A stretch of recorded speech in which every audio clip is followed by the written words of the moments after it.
this is what the show's about, free game. Because I think us as people, us in our culture, everything want to be instant. Yeah, man. Everything wants to be microwave. Everybody wants stuff to happen overnight.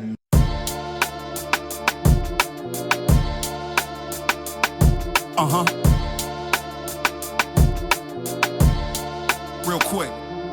From ball playing to stunting, flows to have them bugging. They wanna know how we do it, but really, man, it's nothing. Conversation has changed, but game is still the same. Ray, Kyle, and Kev, Chanel, that be the gang. What we doing? Free game. What they want? Free game. Oh, we got it. Free game. Tell them again, what we doing? Free game. What they want? Free game. Oh, we got it. Free game. You keep the change. Shout out to Feel Good Media. Up next, the usual suspects.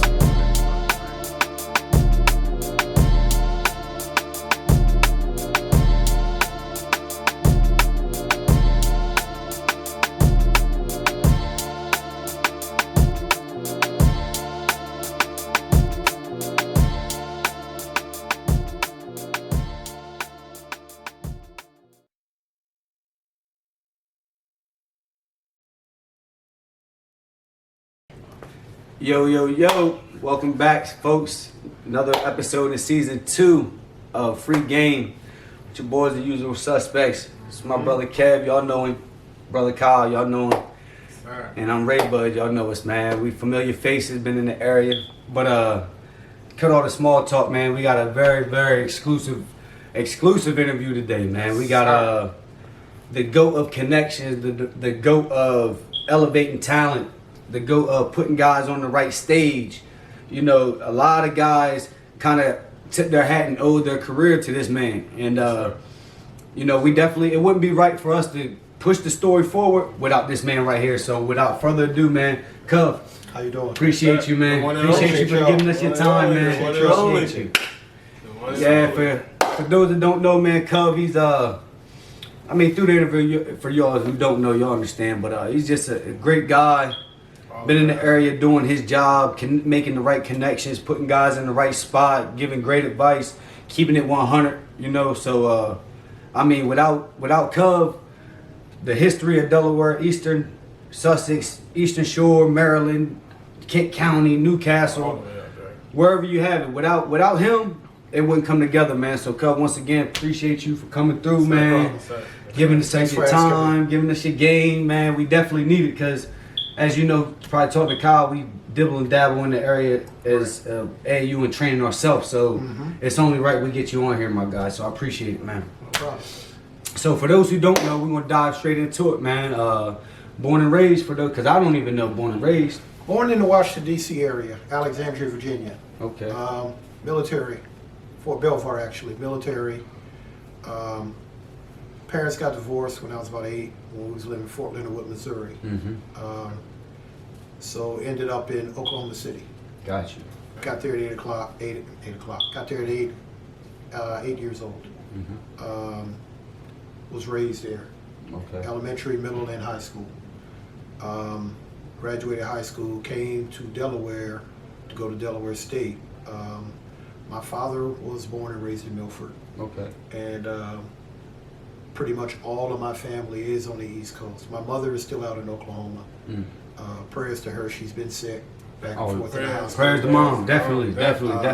Going back out there in June for about the 7th time this year.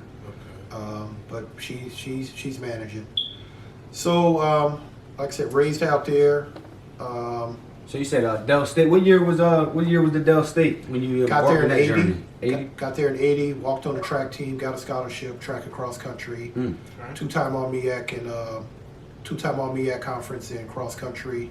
Man, excuse my language. Talk your shit. Talk your shit, Cub. You know what I'm saying? Because everybody just know the connections and all that, but man, you're an athlete. Yeah, Shut up. Stop it. Put that out there. And All-MEAC and track in the 3,000, 3,000 meter, and ran 3, 5, and 10,000 meters. Oh, yeah, them races too big for me. And I'm a sprinter. Continued running after college. I got up to marathons. Long time ago and a whole lot of pounds ago. So man, that's good because I bet a lot of people didn't know that you actually Yeah, I was a walked track- on, got a scholarship, I was a did track some guy. things out there. You know what I'm saying? Because, like I said, I know you from a distance and through bro. You know, so and I always had big respect for you because I just always hear. It's like World Wide West. You know what I'm saying? Like you just hear that name and it's magic I behind actually know it. him. You know, I believe it. I believe it, man. But so I mean, my main thing is I like to get straight into it, man. What made you decide to start making those type of basketball connections that you started? And when was the first time that you said, okay, this is what I want to get into? Played men's leagues here Mm-hmm. at the Milford League, which used to be a really good men's league. Right. And noticed the talent. Right. In John particular, Dukes. Pernell Ayers. Shout out to the GOAT. That's the Cape legend right there, man. I watched that joker give us 58. I was playing with LTD, and he gave us 58. And pulled up from, they were down 3, clock running out in Milford Middle School's gym. He pulled up at the half-court Buccaneer and let go a regular jump shot like it was a regular jump shot. He hit nothing but bottom to send the game to overtime. We ended up winning the game. But I called my brother who had went to Milford and knew about Pernell. Right. And I was like, yo, who is this dude? And why is he here playing in this league and not playing, making money? Right, overseas somewhere. So that kind of made me think. I had, and then a little later, I also coached 2 years at Dell State as an assistant. For the basketball team? For the basketball team. Got you. And I coached Emmanuel Davis, who's Dell State's only player to play in the NBA. Shout out Manuel, man. And I didn't know that as well. Tom Davis, who is Dell State's all-time leading scorer, got 2,200 points. Coached both of them. So you got off on the right foot. Yeah. So through all of that, it was always in the back of my mind that there was some talent here that wasn't really getting anywhere. So I had started doing some outdoor tournaments in Milford called the Blacktop Slam Fest. Banneker? And- Legendary spot right there, Banneker Heights. Yep. So we our first one. It was our first one. It was crazy. I didn't know that I had to get NCAA certified to get coaches there. I did all that. I had 24 hours to do it, and I got it done. And in 95-degree plus weather in Milford, Delaware, at that court outdoors, I had 75 college coaches there. So wow, that shout out to you on that, coach. I was lost. 24 hours. You In made that 24 hours, he made that happen. Is your name Cub or who did it? So my thing is, I didn't know. So even when we used to have Slam Up to the Beach and all these holiday tournaments, you gotta get sanctioned and certified for the college coaches to come. Yes. Oh, Yeah, I never knew that. It's a lot. It's paperwork. It's not hard. It's just paperwork. It's paperwork. Got you. And that they were very cooperative. They didn't know I knew. Right. I mean, I didn't know what I was doing. Right. They walked me through it, and we got it done. And during that tournament, I had some dudes that I knew from D.C. came over with a team called Calorama. And they had Obina Akizi, who played in the NBA. They had Lonnie Baxter, who I played know in the Lon. I heard NBA. no Lon. They had a mob. Right. And we had Division I players all over the place in Milford out there. LaRon Prophet played, Lenny Brown and Gary Lumpkin and them came and played. Yes, sir. These legends. Jermaine Medley, Zendon Hamilton came down. We from always New York. had talent in Delaware, man. Always had talent. But the one that caught everybody's eyes was a 6'3", 215-pound 8th grader named Aaron Matthews, Okay. who was playing with the older kids and destroying them. So the DC dudes pulled me up and was like, "What's up with Shorty?" And I was like, "What are you talking about? What do you mean?" He's like, "Man, we want to take him with us and put him in Gonzaga to go to school. We'll find him a place to stay. We'll take care. We'll do everything that needs to be done." Right. So I talked to Jeff Johnson because I really didn't know Aaron that well back then. Right. I talked to Jeff Johnson, and Jeff Johnson told me Yeah, about that's his game. mom. And shout out Jeff too. He's a legend with himself. Yeah. So Jeff put me with his mom, and his mom was like, "Nah, my baby's not leaving." So I called him. I was like, "Mom won't do it." It's like, "Well, Cov, you got to get a program." one of my shout outs is to a gentleman named Van Johnson from DC. Van is Van. Van is Shout out to Van. Van is a scout, has been a scout with Nike for about 30 years. It's got to be over About 30 15, years. 20. So Van, The timeline. What time is this? What this what is year 90. is This is 93. 93. This is Okay. 93, either 93 or 94. And Van and Reggie Walker and Larry Jones, rest in peace. Larry passed away last year. They all came to me and was like, "You need to do something here." So then Van and Ed Myers, who were heavyweights with Nike. Right. Ed's my man, older guy, lives over there.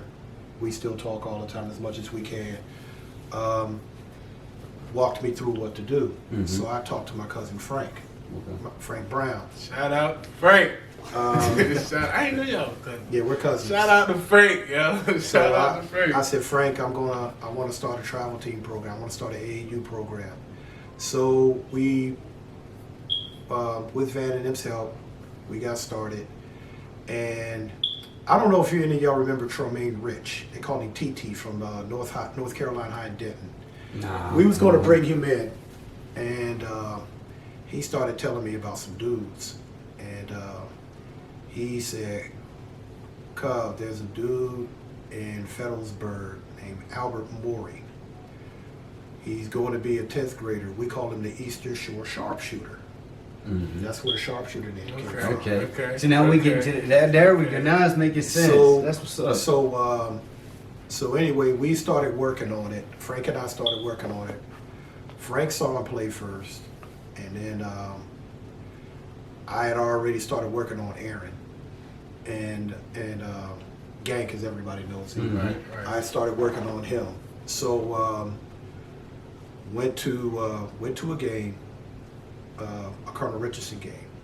Now they had another kid too named Van Johnson, who was a straight up monster, 6'7", nappy, big afro. Just a straight dog, probably. It's like 15 degrees outside. He comes in with the lumberjack flannel on, but it's all unbuttoned. His chest is all out, and it's like 15 degrees. Right. And he walks in, and they're like, "That's Cavan right there." I was like, "My God!" So he walked on by with it and got dressed. And Albert came in. I'm working the gym, met his mother, talked and did all of that. They liked what we were talking about. So now I get to see Albert play. They're playing North High. They're playing TT and them. Albert gave a quick 41. 11 for 13 from the three. Quick They said that thing. They said that boy got a ratchet. That he was in the 10th grade. It was ridiculous. It really was. It was crazy. He had averaged 19 points as a freshman. I hadn't seen him play yet. And now remember this: they don't play middle school ball on Eastern Shore, Maryland. Right. They don't I play didn't know school that. ball like we do over here. I didn't know that. So he hadn't played anything except like rec stuff. Right. And he, I watched that. My mouth dropped. Cavan's dunking everything. I'm like, well, I want both of them. So there's your team starting to come together. So we're working on it.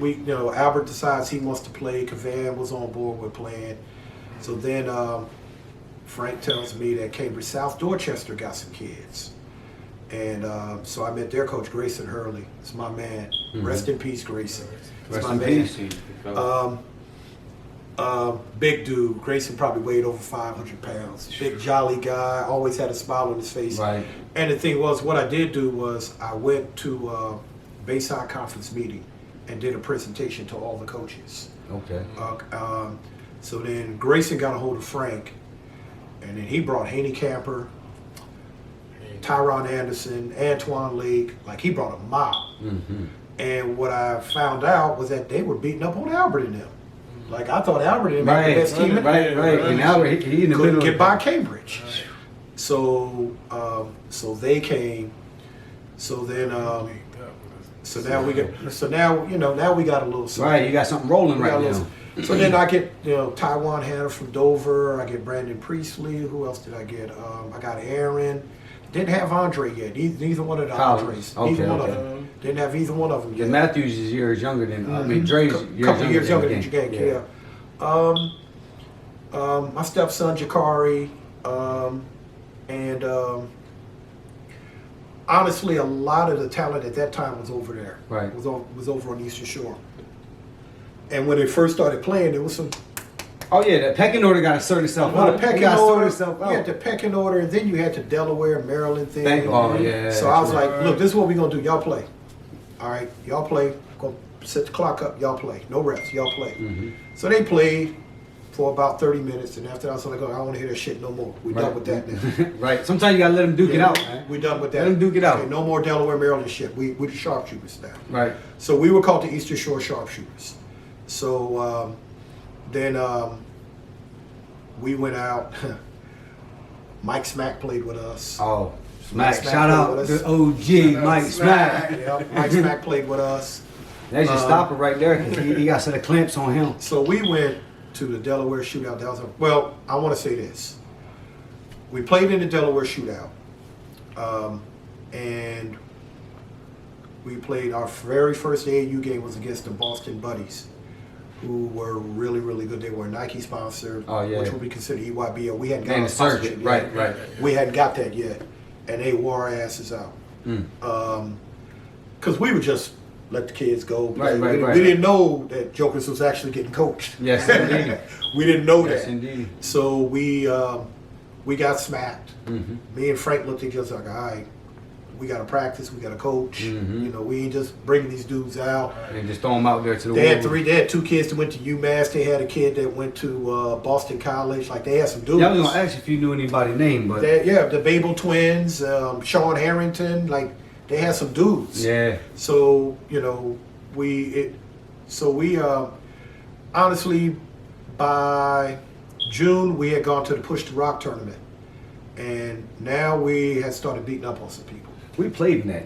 And with Mr. Pete in was it in Pennsylvania? Yeah, in Philly. Yep.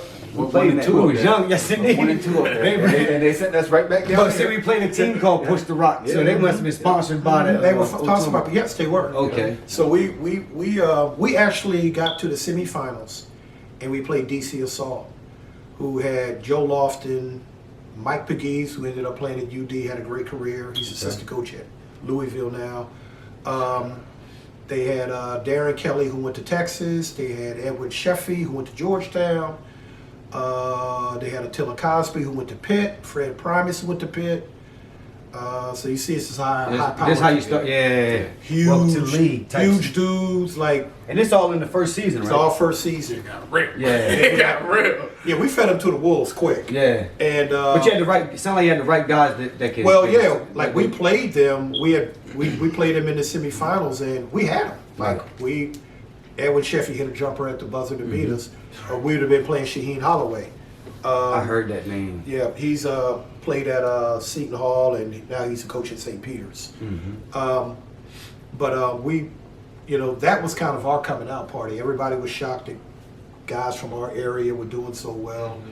So, you know, I can go on about that too. We went down to Florida, played in the Super Showcase and some of that stuff, and you know, players, coaches, everybody were finding their way. So the next year we got our Nike deal. Van Johnson and Eddie Myers convinced Don Crenshaw and George Raveling of Nike to give us a deal.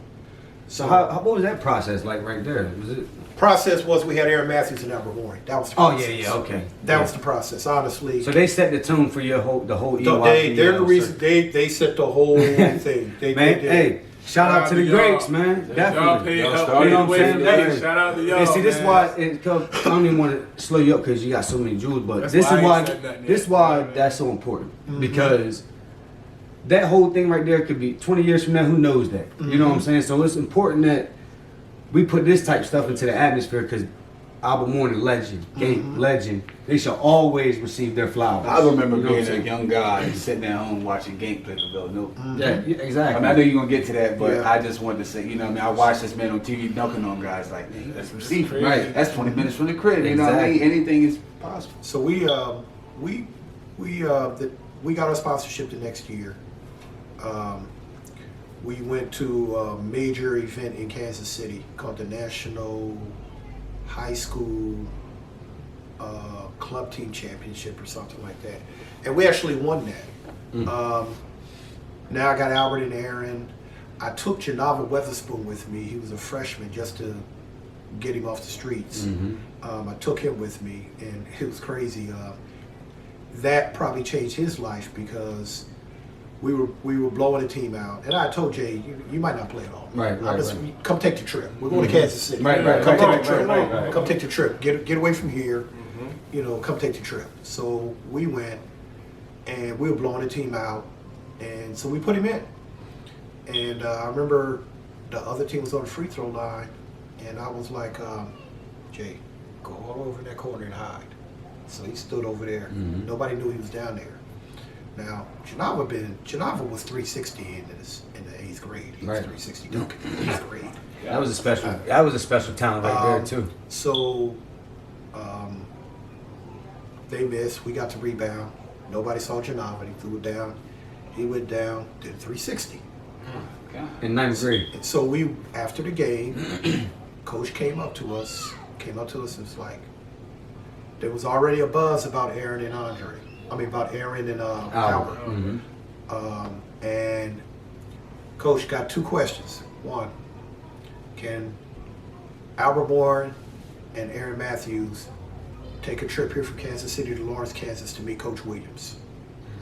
University of Kansas. Yes, sir. He was at Kansas at the time. I said, yeah. Early 90s. I said, we can make that happen. And I said, and the 11th grader that did the 360 dunk, I said, no, he's a 9th grader. They were like, what? I said, he's a 9th grader. Yeah, because you did say the next year Janava was in 11th grade that next summer. Yeah. I said, Albert, excuse me. I said, no, he's a 9th grader. And they was like, are you kidding? I said, no, he's a 9th. I said, actually, he hadn't played all tournament. You know, I said, but yeah, he's in the 9th grade. I really just brought him to get him out of Delaware for a minute. So he was like, okay. So Janava ended up getting a letter from Georgetown. And after that, he got serious about school. Because that changed some things. And he'll tell you that changed, that letter, which he framed, changed his life. It changed his life. Because he's in Dover at the time. Where he was at Magnolia, Dover area? Mifflin Meadows. Okay. He grew up in Mifflin Meadows. Yeah. He grew up in Mifflin We're going Meadows. to take this trip to Kansas. Yep. Take this trip to Kansas, man. He didn't want to go. Because Bill Victory was playing with us too. Okay. And him and Janava were real tight. So, Got you. So that happened, and we kept on. We went on, and then we went to the very first, and now legendary Peace Jam. Peace Jam. We went to at that time it was called the Peach Basket, but they had to change it because the Basketball Hall of Fame got the trademark on the name. That's why it's called the Peace Jam now. Okay. Didn't know that neither. So Terry Hazard was playing with us. Shout out to Coach. That's the dog. That's the dog. I didn't know Terry played with you. He played with us. Anybody. So I used to train him and Kari at Banneker and in the hot sun. He'll tell you about that too. So we go to the Peace Jam and talk about the baptism. Lord have mercy. So we open up against Houston Hoops. And this is still in the second year? Okay. They had a kid named Chris Thomas who played at Texas and played about 6 years in the NBA. And had a couple other kids. The coach was Josh Pastner, who's now the head coach at Georgia Tech. He was coached in. So at that time, he was a walk-on, quote-unquote manager, quote-unquote assistant coach at Arizona. Right. But he was coaching Houston Hoops. They beat us. We went 0-5 there. I mean, we just won. Man, Peace Jam is real though. We were ready for that. We really didn't have the bigs. The main game, and when I found out my pool, I called Van. I was like, Van, I'm gonna strangle you, man. You put me in this pool. I said, you got me playing Riverside. And he was like, Cov, I'm sorry, man. I'm like, yo. Riverside at that time, that's New York. Riverside Church, New York. Early 90s, New York is the mecca Well, right now. this is the starting five for All Riverside. right, no, they're probably league players. This is Eric Barkley at the point. All right, NBA. Reggie Jesse at the 2. Cup of Coffee NBA, long career overseas. Ron Artest at the 3. Oh, that's that squad. They only lost one game. The one you saw on ESPN, we played that team. Lamar Odom was not on that team. Okay, he Lamar came Odom, later. He came. No, he had left and went to somebody else. Got you. But that team you saw on that Ron Artest special, Yeah. that's the team that we played. Ron Artest, Anthony Glover at the 4. Y'all saw him at Slam Dunk to the beach. Went to Rice or St. Patrick's? Went to Rice. Okay, I remember him. He And was tough. Elton Brand was the 5. Yeah. Man. Anthony Glover was tough. So you got St. John's, Duke, and let me see, Reggie. St. John's. Our test went to St. John's. Yeah, yep. Eric went to St. John's. Glover went to St. John's. Reggie Jesse went to St. John's. Elton went to Duke. Right. Okay. Then you got Kenny Satterfield coming off the bench, Cincinnati. Yes, sir. I remember Kenny. He went to Cincinnati. Yep. You got Ricardo Greer coming off the bench, Pitt. And all of them from New York, Riverside, New York. All of them from the city. Yeah. And they were ravaging teams. Like, they weren't just beat them, and they would destroy them. Yeah. So I remember playing the game. We were down 36-9 at halftime. And That's some heat, though. You ain't know what you can do with that, though. they run a That's tough. 3/4 court press that, like, and I love breaking presses, but it's hard to do anything with that. And I remember telling Terry in the timeout, I said, Terry, when you come up, they're going to come up. When you dribble up towards half court, they're going to come up. I said, you guys in the back, I don't want you to come up with it. I want you to back up, and we're going to throw over. Yeah, you know, I got do to. that. Yeah. Terry said, Coach, I can't see him. Because they 6'9", 6'8". And they're all long. Yeah. Like the tallest, Elton Brand was only like 6'8", 6'9". Right. But they all had long arms. He's like, Coach, I can't see him. So we lost by 50. Yeah. And we lost by 50 and gave them the best game of the tournament. They beat DC Assault by 68 in the championship. So we played them. We played Teddy Dupay. The game that was that was the defining moment for us, we played Southern Cal All-Stars. And they had Baron Davis, Kevin Augustine, who played at Southern Cal. Kenny Bruner, who played at Georgetown. He was the dude got kicked out because he had the samurai sword. They had Tayshaun Prince. Yes. They had Jaron and Jason Collins. Twins. They had them. All right. So we Cali lost, team. but we lost by 9. We played them tough. Yeah, you ain't doing bad. We played them tough. You ain't doing bad. And the defining moment of that game, ran a play. Albert came off a curl, shot a jumper. Believe it or not, he missed. Because Albert rarely misses, especially wide open. Yeah. I heard he rarely misses. He missed. It bounced off the rim. Tayshaun goes up for the rebound. Somebody jumps over him, bangs that thing in. It's got to be Backboard snaps up, and it shatters. Wow. The rim snapped up, and the backboard shattered. And everybody in the gym, it was Aaron. Everybody in the gym went crazy. That's got to be game. It was game. That's He gotta had be glass all over him. My wife was like tripping. She couldn't believe it because she was that. Like it was like pandemonium in there. Over Tayshaun Prince. Over Tayshaun. Yes, sir. Tayshaun Prince, yes.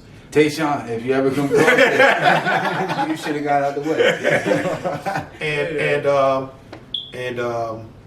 Yeah, he that was like that was the Aaron Matthews legend starting right there. That was. Because he's in 10th grade. He's a year He younger was in than 10th grade then. He was in 10th grade when he did that. You're supposed to have power like He was that. in 10th grade when he did that. And, so we sent him to prep school. And now this is my first prep school experience. So I'm learning on the fly. Right. Because now this is only my second year in this. Yeah. So we sent him to Winchendon.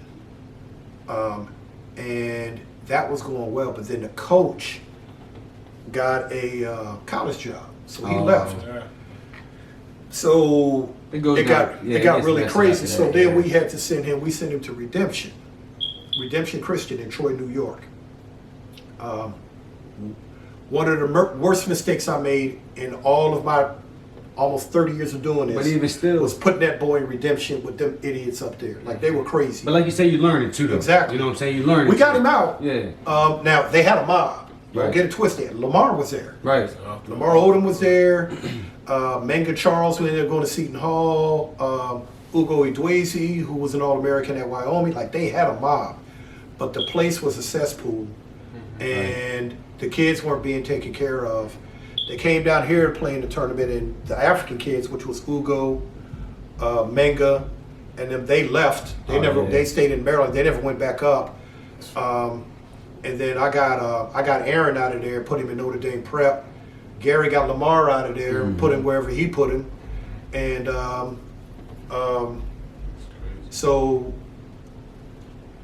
Aaron finished up at Notre Dame Prep.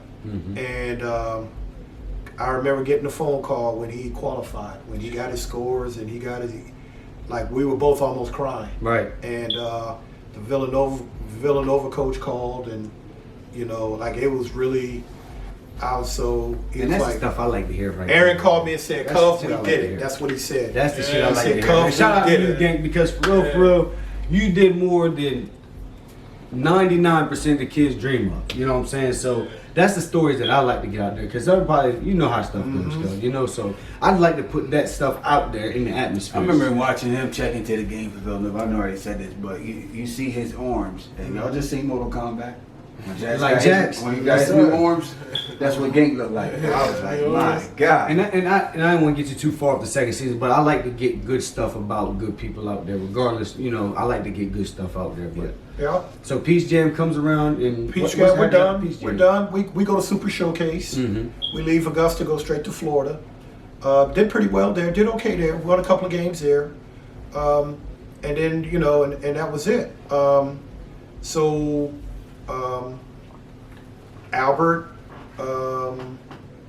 Albert ends up going to UConn. He ends up going to UConn. Ray Allen and Richard Hamilton. He went Rip. Okay. He went Rip. Who we also played in Coatesville and beat them. Tyron Anderson dunked on Rip. But Rip was lighting us up. It was. Yeah, he could play. I can't believe him and Kobe played on the same NBA team at one point. Him, Kobe, the head coach at UD, Martin Inglesby. Okay. They were all on the same team. Jimmy Dillon. Eyes have seen a lot. Man, he's just Like, shooting he's and like- dunking. He's right on point with it. Like, I'm telling you. So they, I remember my cousin saw him at the Warner Woods in Williamstown, New Jersey. I didn't go to the tournament. Frank came back and was like, because Frank knows Kobe's uncle, Chubby Cox. Okay. They went to high school together. Okay. And he was like, yeah, man, my boy Chubb got this nephew named Cole. Yo, you got to see him. And then I went to a Delaware shootout, and Kobe's coming on the right side. Some kid is coming left. He cocks it back. The kid jumps. I don't know what he was thinking about. Kobe put it on his head. Came down with a little shimmy like that. Came down with a little shimmy like that. The kid jumped, came down, ran off the court, ran out the door. Never saw him again. Kid left. Man. Kid left. But yeah.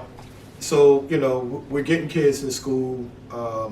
Haney goes to a JUCO in Florida. Tyron is still here. Next year, Tyron goes to a JUCO out in Nebraska with my guy Soup. Aaron goes to Villanova. Albert goes to UConn. Terry, where did Terry go? He went to either UD or Dell State for a little while. Bit, yeah. Yeah, he went to one of them two. Yep. Kari was deciding if he was going to play football or not, because that was always his thing more than basketball. But we Got got off on a good foot though, man. we were getting some kids in school. We move on. So by now the word's spreading. It's spreading. It's got to. Now we having tryouts, and it's 300 kids at tryouts and stuff like that. And the other part of it is like we never charged. Right. He'll tell you that. We never.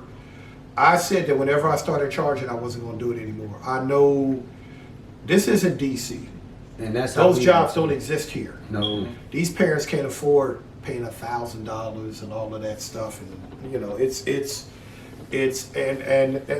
no disrespect to the parents. It's just not that kind of income bracket here. Down here, Yeah, right. yeah. So you know, shout out to the Boys and Girls Club because we Definitely. went under their umbrella. That's when we became the Delaware Sharpshooters.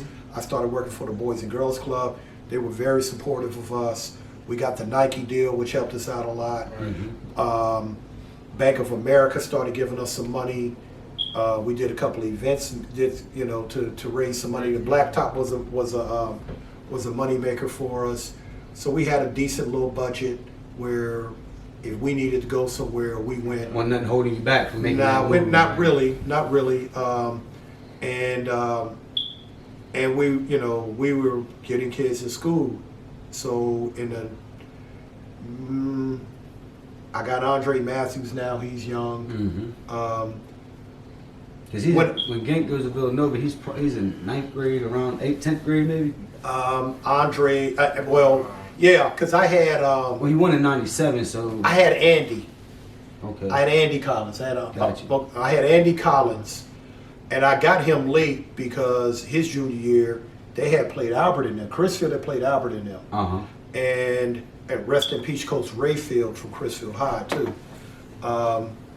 One of our biggest supporters, Coach Rayfield and Coach Hurley from Cambridge, and Coach Morgan from Colonel, were three of our biggest supporters. We got Andy because he scored 39 and had like a whole bunch of assists, like double figures assists against Albert and them. Right. And so I went and got him. He started playing with us.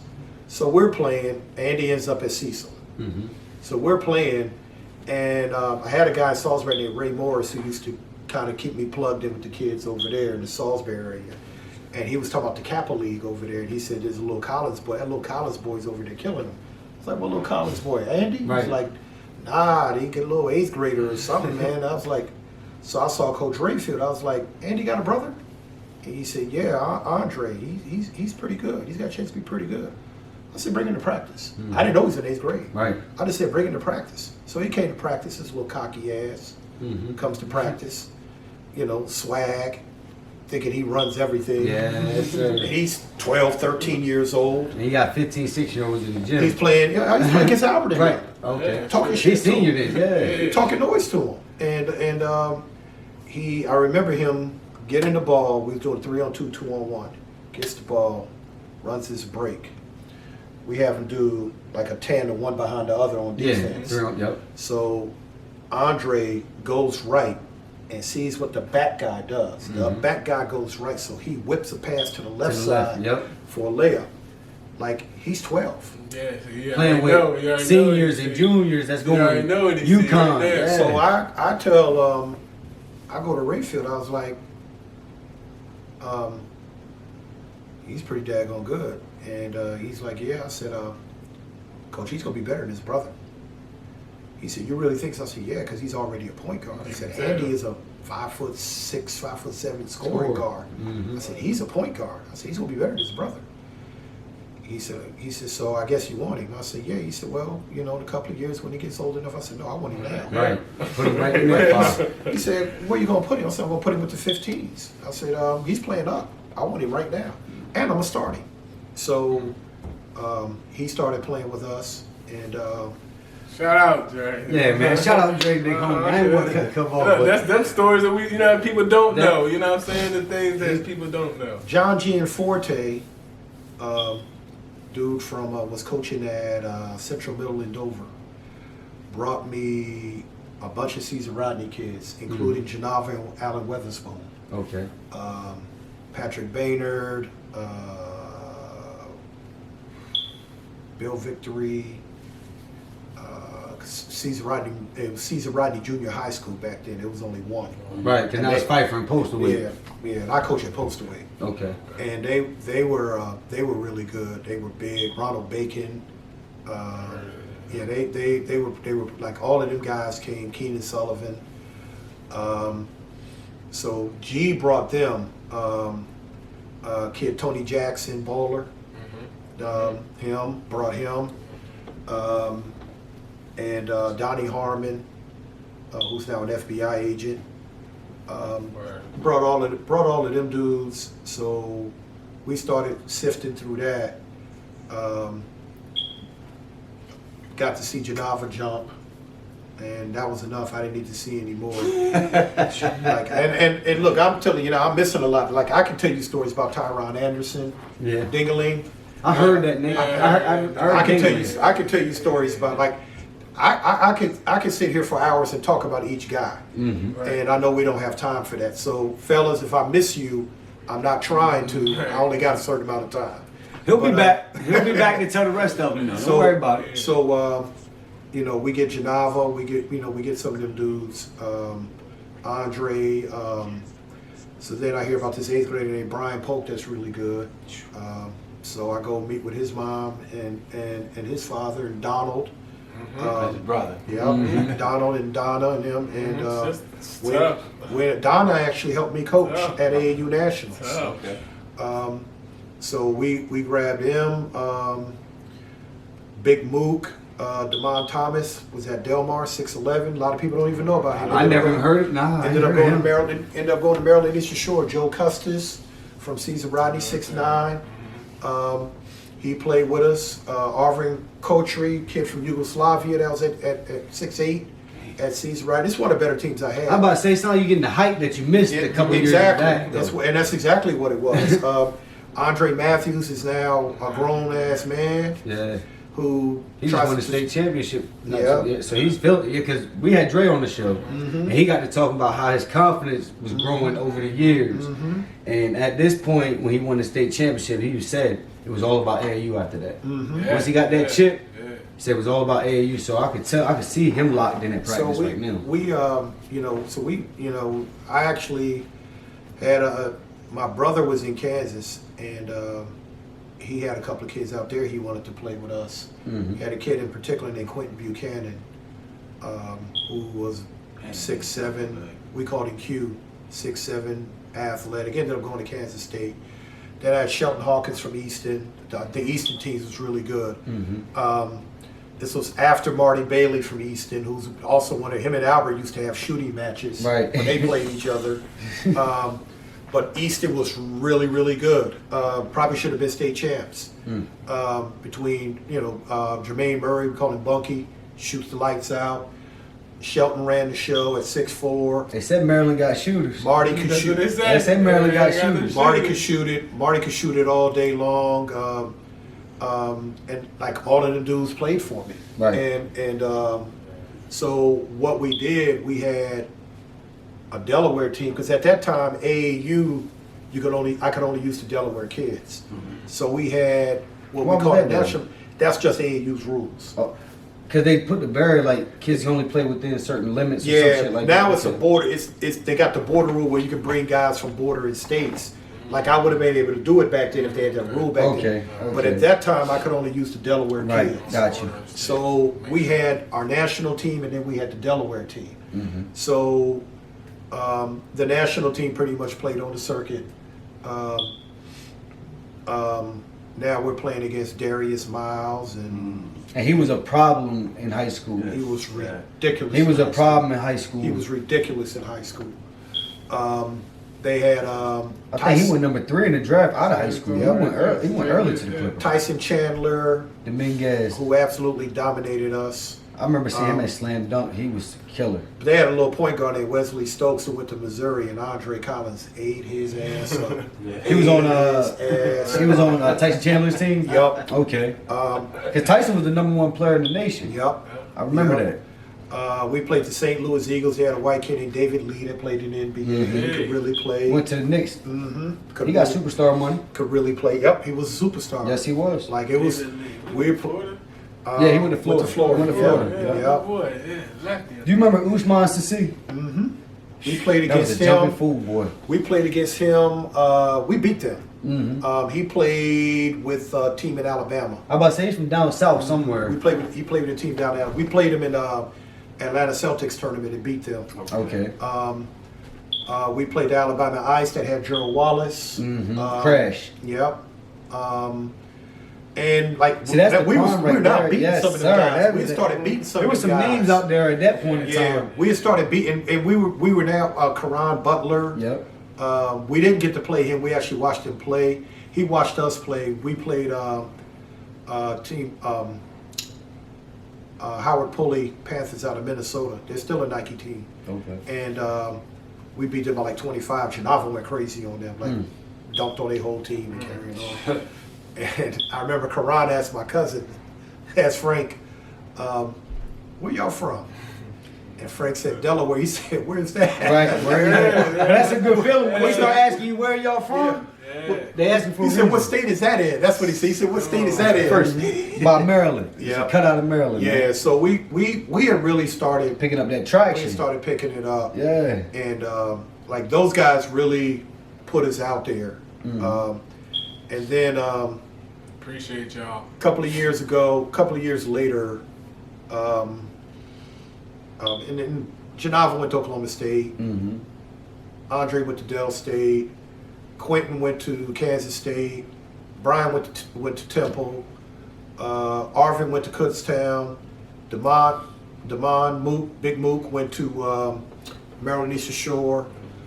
Joe Custis went to Elizabeth City State. No, he went to Livingstone. Joe Custis went to Livingstone. Then and that team. And then Dre goes to Maryland. Dre Collins went to Maryland against my wishes, but I'm not going to go into that. Dre, He said we that. already He talked talked about that. Yeah, he He did. talked Yeah. about that. He did say that. Yep. And You see, you putting the kids in school. And Like, Cuz straight be talking up, that shit I'm though. telling Man. you, You know what I'm kids in saying? school. I mean, and If you watching this, Cup can put your kid in school. Stop So we, putting it right. I'm putting it in school.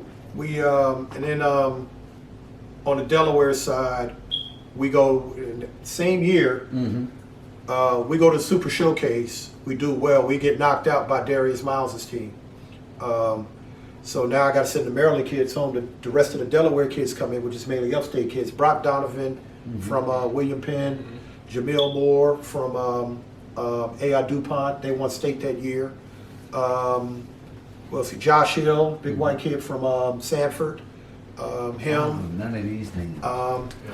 Jamil Moore went to Drexel. Josh Hill went to Yale. Brock Donovan went to play baseball at UD. And then to go, Courtney Griffin from Seaford played. Yeah, I know, yeah. And then Brian Polk, Joe Custis, Damon, Arvin, Carlos Hawkins. Sorry. That was a Odessa. monster right there. Yep, Carlos Hawkins. I don't mean to cut you off, but how many kids you think you've been in school? Like, not even being no. I was at around 400. I was at around 400. We were at around 400. Come on, man. I gotta get some love for that. Yeah, I You know what I'm just saying? love that too, 'cause that's legendary, man. 400 kids. That's legendary, man. Because I only wish to put. I mean, I hope to put 4 in college. You know what I'm saying? So, he's in 400. Listen, you know what I'm saying? So In that- school, dog. Like, that's big. That's huge. My Carl- thing is, Cup, what was you practicing at? We practiced at the Boys and Girls Club. And you had these guys coming from up top, down here. They came down. Rayfield used to bring them all the way from Crisfield. That's what I'm saying. Them coaches over there, like Hurley would It's bring not them from possible without Cambridge. them, man. It Yeah. wasn't. It really wasn't. Those guys, Hurley would bring them from Cambridge. He'd load them all up, bring them all over. Rayfield would bring them all the way from Crisfield and wait. Practice. Or say, what time, coach? Sometimes I might go to Seaford. They meet me in Seaford or something like that. But they ride all the way to Dover. Right. Like we practicing at the That's Boys and dedicated, Girls. man. They rode all the way to Milford. You know, like they were doing that, and their coaches were bringing them. And that's one thing I'll say about over there. They really, They do push their best. they foot really, forward. yeah, they do. really. Even now. No disrespect to the ones here. Them dudes over there really took that mess serious, man. They knew that we were trying to make something happen, so they fully supported us. Like that man and Rayfield and his wife would bring Andre and Andy from Crisfield. That's a hike That to is a hike. Dover Yes, it on is. a school night, and wait, we're 2.5 hour practice. Then take them back, and 2-3 times a week, and then you know, Cambridge wasn't no little short ride to Dover either. No, it's So not. you know, So your and team was Milford- strong. Your team was strong. Teams were strong. We had gotten better. Frank and I got comfortable coaching them, coaching it now. We had figured it out. That's what's up. So now we started smacking a few people. Yeah. And there's nothing wrong with that. And we went to AAU Nationals and damn near won it. We're 13-1 at AAU Nationals. We lost to the team that won the whole thing. That's the only team that beat us. Right. And honestly, we should have beat them. But we and they ended up beating Darius Miles' team for the championship. Both teams were out of Chicago. And That's still a hell of an accomplishment. 13-1. We finished fifth in the country. Shit. I still got the trophy at home. That's one of the few trophies I kept. So, the kids that, now that combined with the networking I had done and all of that stuff, now, we're getting phone calls about kids and, people want to recruit our kids. People want to come over here. Again, I started this because we were too far off the grid for college coaches to come over. That's what it was. Man. They weren't beating the door down to recruit Duane back in the day. They should have been. I mean, Didn't know about him. yeah, if he had to go on a 5-star, wouldn't nobody known about him. Right. And he carved out a hell of a career. So now, with Jacobs doing Slam Dunk to the Beach, which really helped this state. Did you have any relationship with Bobby Jacobs? Not really. Not really? Nah, Okay. It wasn't a good one. Okay. His own thing. He just, he's a guy that, walks to his own beat and really just does his own thing. And I was doing my thing. Yes, you was. And that's what it was. So. So I was still doing the Blacktop. Duane Wagner came and played in the Blacktop. Yes, sir. And He scored 100 in high school. Omar Cook. Omar Cook played, and so we keep going and going. And then Nike dropped us. 3 years after Andre and them, Nike dropped us. Talent had fell off a little bit. Right. Honestly, we were struggling. I knew it was coming. New guy took charge. He was in the big markets. They called me in and said, in order for you to keep a deal, you got to combine with the New Jersey All-Stars. I was like, the hell with that, because I'm not That's cutting not why my you got kids. into. It's not why you got into Yeah, it. I'm talking something I have to cut my kids, and I'm not cutting my kids. Right. I said, I'm not doing that. So they dropped us. I went independent for 2 years. So what's that like? That's just picking up tournaments off the. Well, I'm still getting in tournaments. I can't get into Nike stuff anymore, but I'm still getting in high-level tournaments. We're still traveling. Right. The money in the gear was the issue, but I still had so much gear that we were all right. Yeah, we were okay. By then I had Cheyenne Moore, who went to Clemson. I remember that name. Yeah. And I started off with Art Bowers and Will Sheridan. I know Will. Then the New Jersey Players took them from me, and Tyrell Moses from Dover. Yeah, shout out Tyrell, man. And Willie too. Bucket. Your boy. That's your man, Lil Marky D. Marky Your D. man. That's his dog Yeah, there. he always talking. That's his I don't think dog. I ever heard him say one bad thing about Two Marky, of the man. shit Shout out talking Marky, his man. little guards. Dog, man. That's his Marky D, dog. Shout out, boy. Shout out, Marky Listen, D, the defense is my thing, and that's one guy that I always got the best of me. The 2 times I played him, Marky D, he's a dog on it. Yeah, boy. yeah. He's city personified. Yeah, man. So remember when we picked him up and he's walking across 4th Street, traffic, everything. He's walking across like super slow, cars everywhere. I'm like, bro, what you He's doing? like he's just walking. Like Making strolling, cars stop. right? Making cars stop for him. Looking That sounds just like written Marky on him D, and carrying on. Sounds just like Marky D. We up in the hood over on the west side. We up in the hood and it was crazy. But even from my knowledge, though, when you say Marky D, I know, and Tyrell Moses, I know what type of hoopers they are. And then it We was got a little bit Love. more talent coming after Mark that. Love, Mark Edgerton, who should have been a pro. Yes. You talking about one with the Georgetown? Yeah. Mark was breathtaking. Yes, he was. He was I like this breathtaking. Yeah, his game was I like his smooth. game. His I like game was his He game. was smooth. breathtaking. He's about 6'4". 6'5", 6'6". Yeah. Mhm. He was breathtaking. A lot of people Like don't remember Mark Egerson either. We had started picking him Last back guy. up, Yeah. and then Josh Thornton moved down here from. That was our era. Yep, he moved down here from Rochester. New York. I Okay. saw him in the 7th grade at Dover Air Force Base Middle School, and he dropped like 30. They were terrible, but it wasn't his fault. Right. Yeah, it was. He was already a little taller than Yes, us. he was. And he could shoot that thing like a grown Did he go to? man. He went to Dover Air Force his 8th grade year too. 8th grade year, he went to postal weight. I thought so. Okay, they blew us out the gym. 8th grade year, he went to postal weight. Yeah, they went undefeated. Yeah, they blew us out the They gym. went undefeated.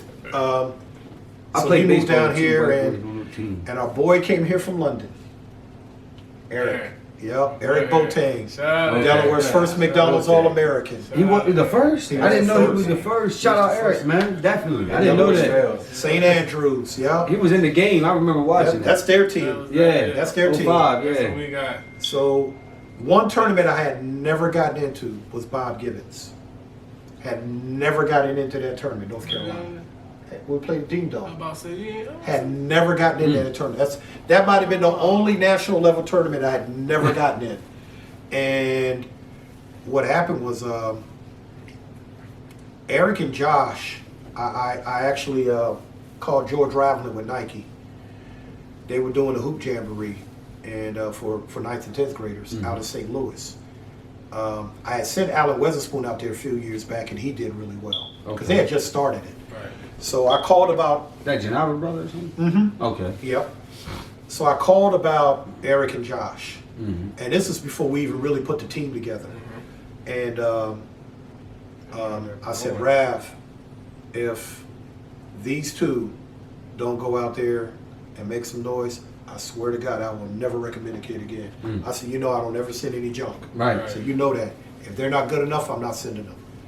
I know I'm not with y'all now, but I need y'all to take these two kids. So they took them. So I flew out there the third day. The jamboree was 7 days. Okay. I flew out there the third day.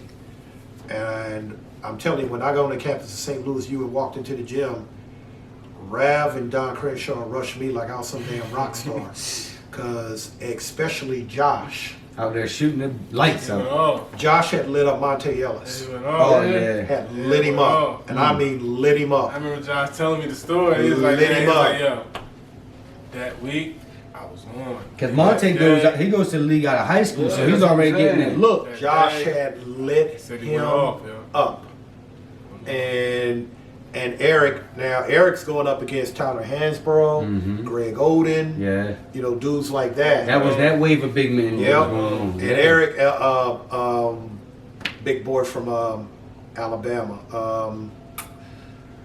He was a grown man. I'll remember his name in a second. But Eric was going up against some dudes. And so Josh, what they did was they would choose 10 guys to go to the Nike All-America camp from the hoop jamboree. Right. Josh made it the second day. Al Jefferson. Al Jefferson. Got you. Eric. That's a grown man right there too. Look, they Al were Jefferson, doing grown man. They were doing 3-on-3s at Nike All-America camp. Eric ended up making it. They were doing 3-on-3s because what they do at Nike, Rav ran one of the best camps you ever wanted. George Raveling ran one of the best camps you ever want to go to. One group played games. One group of teams, they all played games.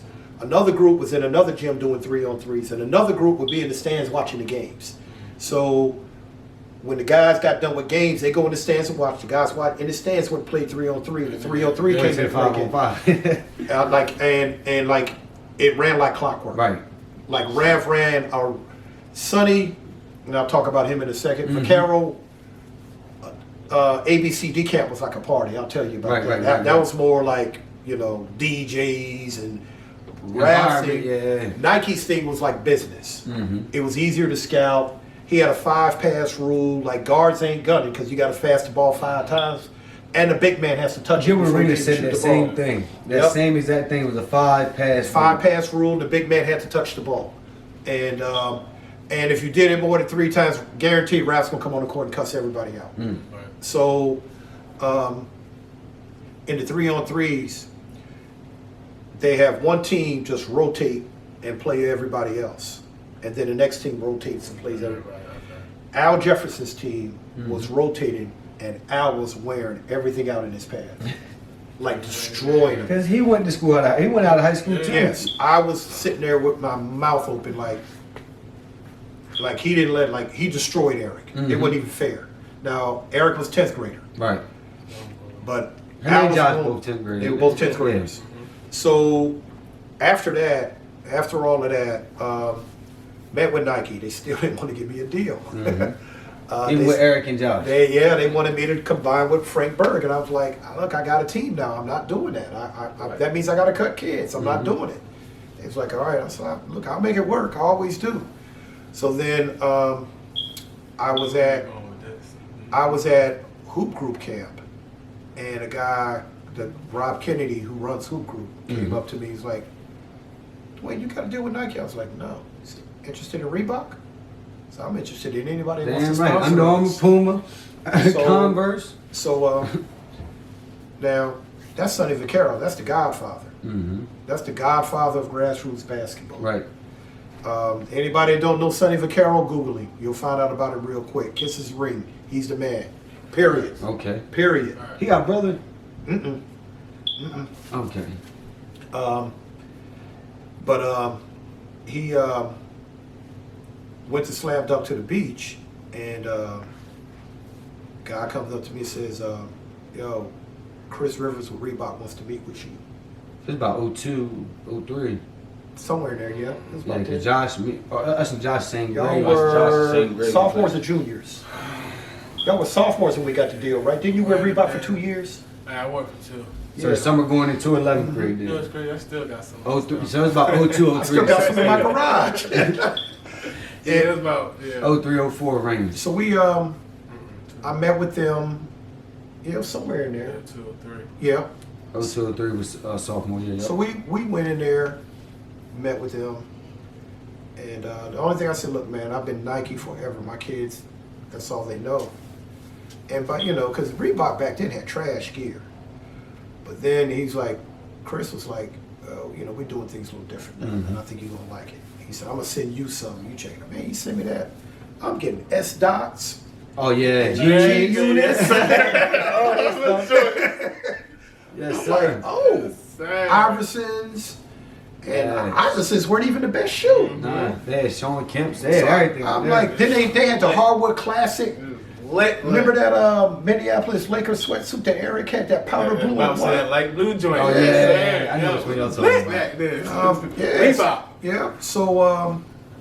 So I talked to them, and they wanted to do it, so we did it. And What was the biggest difference between Nike and Reebok though?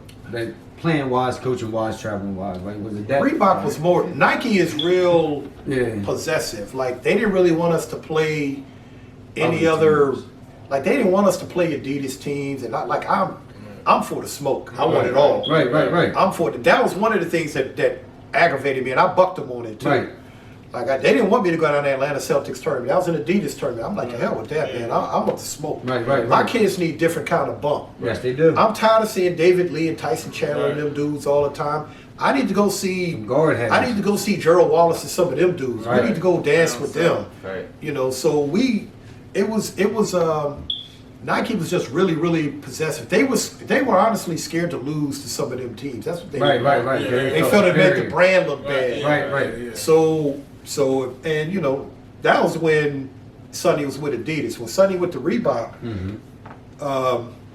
he did his thing, and we joined them. And like I had a pretty good Nike deal. I had a ridiculous Reebok deal. Like he said, it was just so much gear. It was so like 300 pairs of basketball sneakers and another 200 pairs.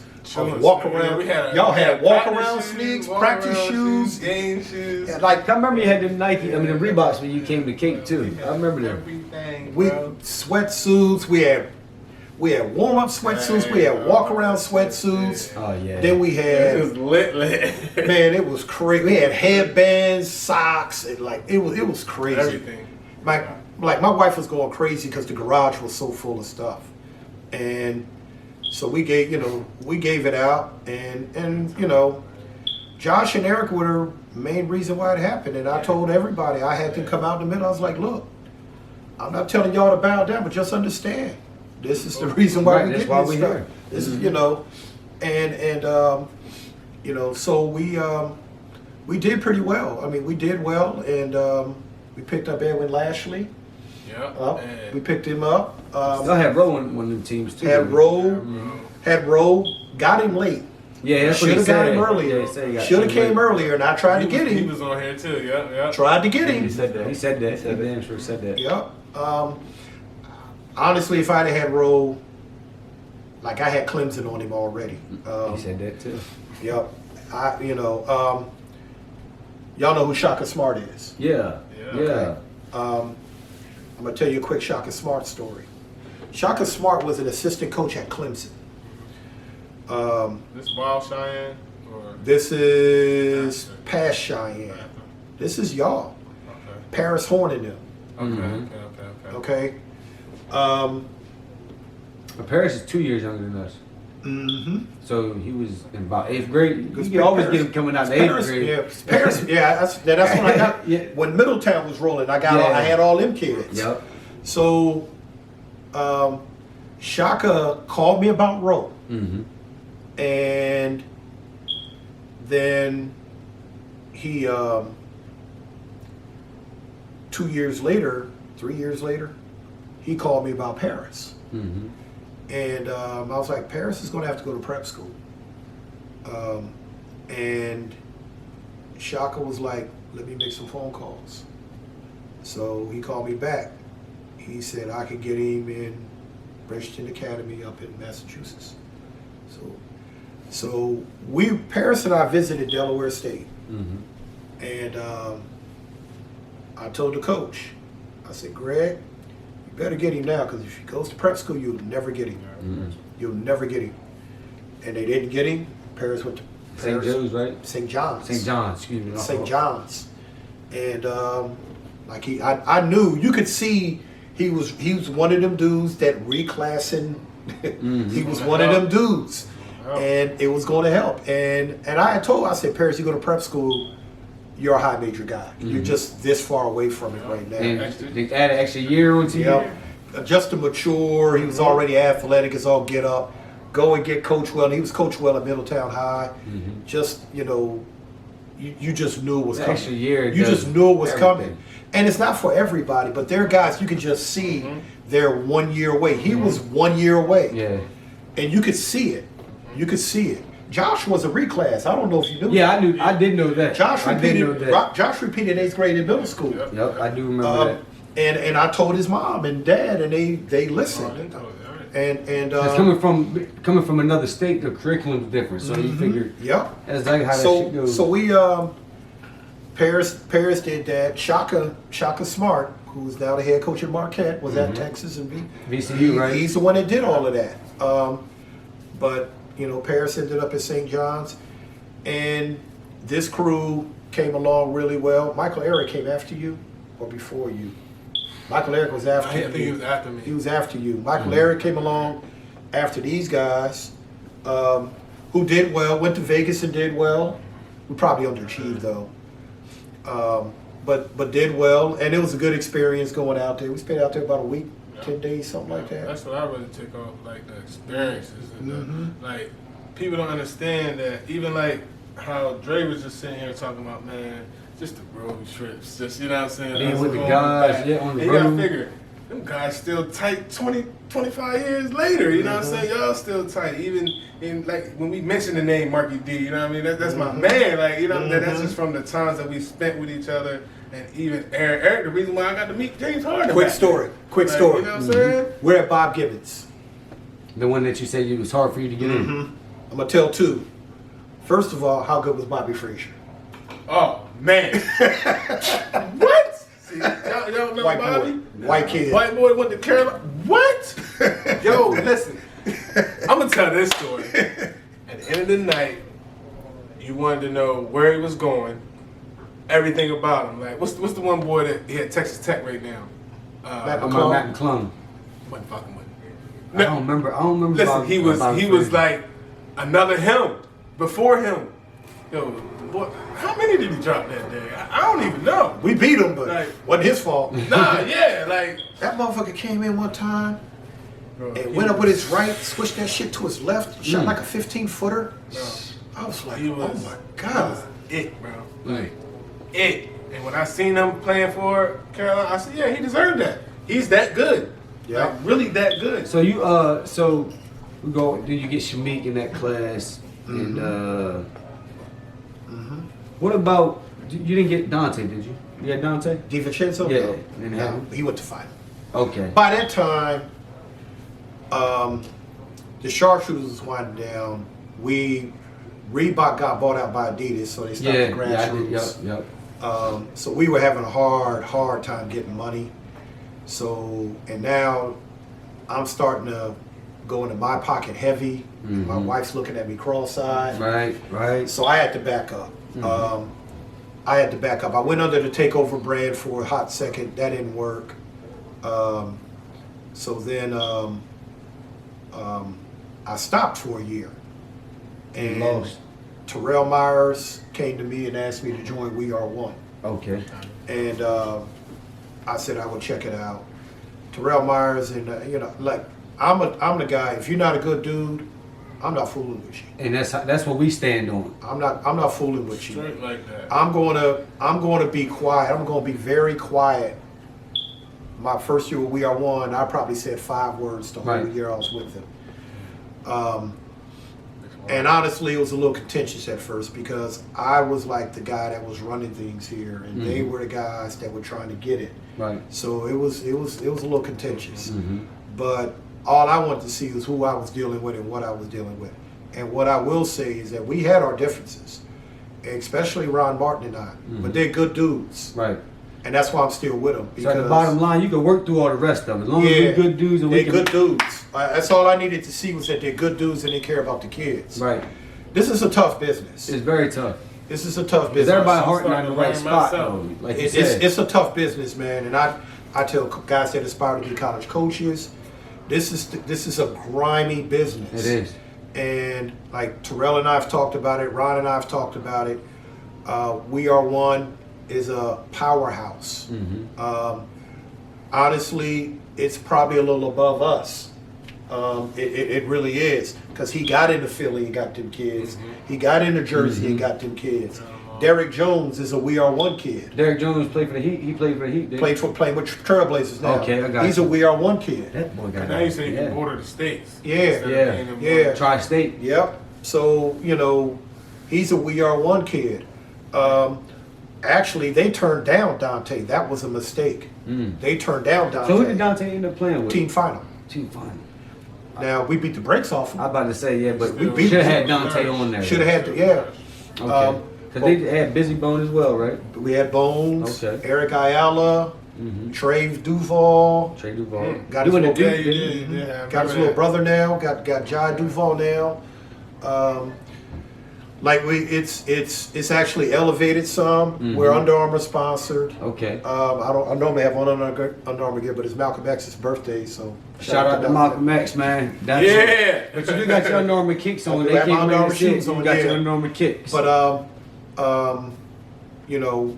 we've been top 5 in the country for the last 4 years, 4 or 5 years. We won 4 Under Armour titles, and it's and their grassroots is only like 7-8 years old. I say Under Armour just really starting to pop. You know, especially in basketball. Yeah. So it's and we're the flagship program. We got the best deal, and Rocking right now. we're doing well. We are, and again, I don't sugarcoat it. We're struggling a little bit right now because the talent in there is just dropped. Yeah. It's just dropped. Final is considered the best 17U team in the country. Where they out of? Wilmington? Philly. Okay. Philly. Okay. They got a gym in Newark, but I don't think they're going to win the EYBL because they got a point guard. They got Imani Bates playing with them this weekend. I'm curious to see how that works. Where's out. he from? He's from Michigan. He's from right? Michigan. Okay. Yeah, I'm curious to see how that works out. But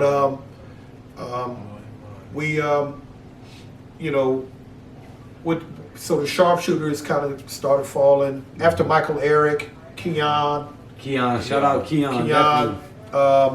Isaiah Fillmore, who went to Xavier, Eric Gums, who else? Daquan Peterson from AI DuPont. Yeah, Nafis Richardson, right? Nafis played some with us. Reggie Burley, for Glasgow. Then we went on, Kendall Gray, Eric Laster, Anthony Miles. And so I'm at college when this wave of kids come in. I just remember hearing all these Kendall Gray. I remember hearing all these. We had a Tyshawn Bell, Lawrence Livingston. We had a lot of them guys.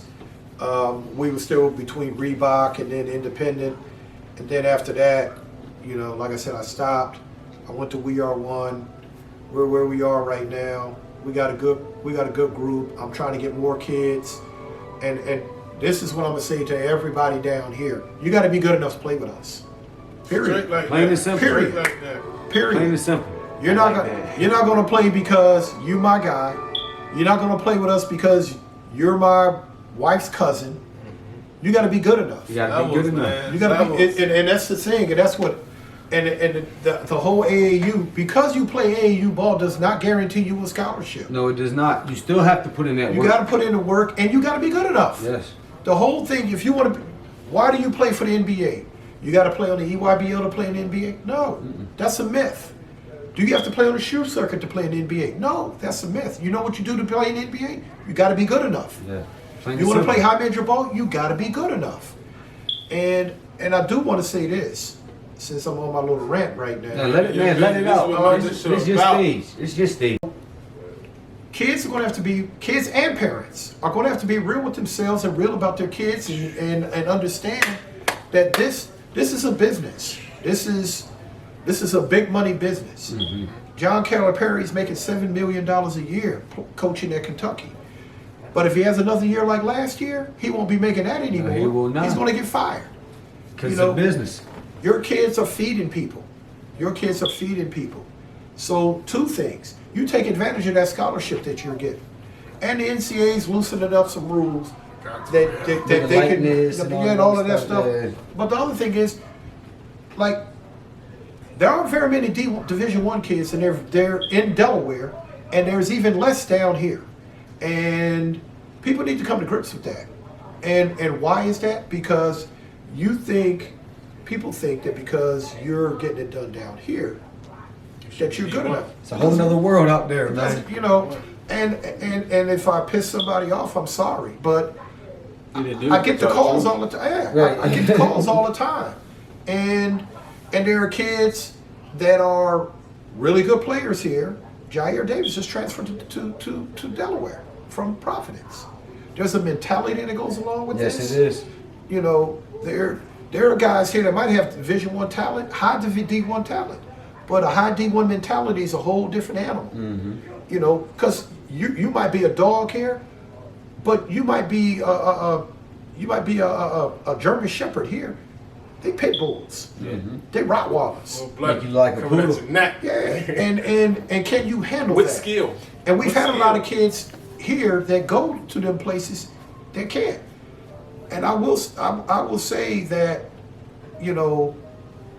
y'all's team, especially that '99 team, that was Andre and John. They were dogs. Yeah.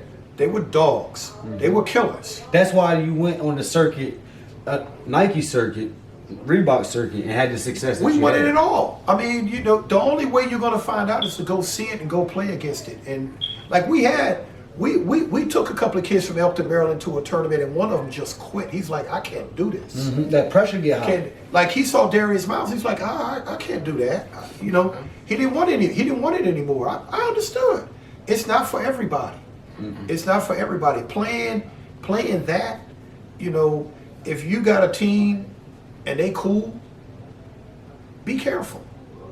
Because when you play that smoke, like, it's cutthroat. Yes, it is. It's cutthroat. They're going to try to rip your head off. I see my best talent playing with you in circuits and everything. Like Dre said, once we got done with the season, that really wasn't nothing. Hey, hit up is light. We get ready. Yeah, very light. Hit up is light. Very light. Super. Yes. We get ready to go. I'm getting ready to go with Cub. We get ready to hit this. We might be gone for a month. But I know every single game that I play, I'm playing a top 10 player in some big man guard, top team, top. It was always smoke. always smoke. So And I know. dudes trying to eat. I know. So they gonna come for your head. They're coming, yeah, because you know, you're playing the best in California, you're playing the best in Seattle, you're playing the best in DC, you're playing the best in Jersey. I mean, you're just, you know, it's and they're basketball cultures. This culture has fallen off here, and you know, there aren't leagues, there aren't tournaments, there's not development, all of that, and I honestly, I plan on when I retire from my job, I plan on trying to bring some of that back. Because we had a jumping at the Boys and Girls Club. We had the Smoke Scrimmage League. We had 150 teams in that league in Dover, in that little bitty gym in Simon Circle. We had 150 teams, boys and girls. Okay. That doesn't exist anymore. I was about to ask you that. Do you think it's the generation, or what? Like, I think it's a little bit of both. Social media is killing them.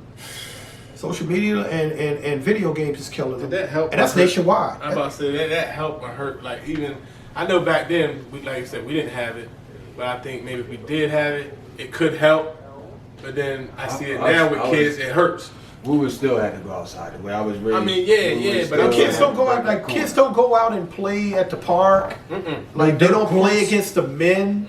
They don't go play against the men. They play against each other. You're not getting better like that. No.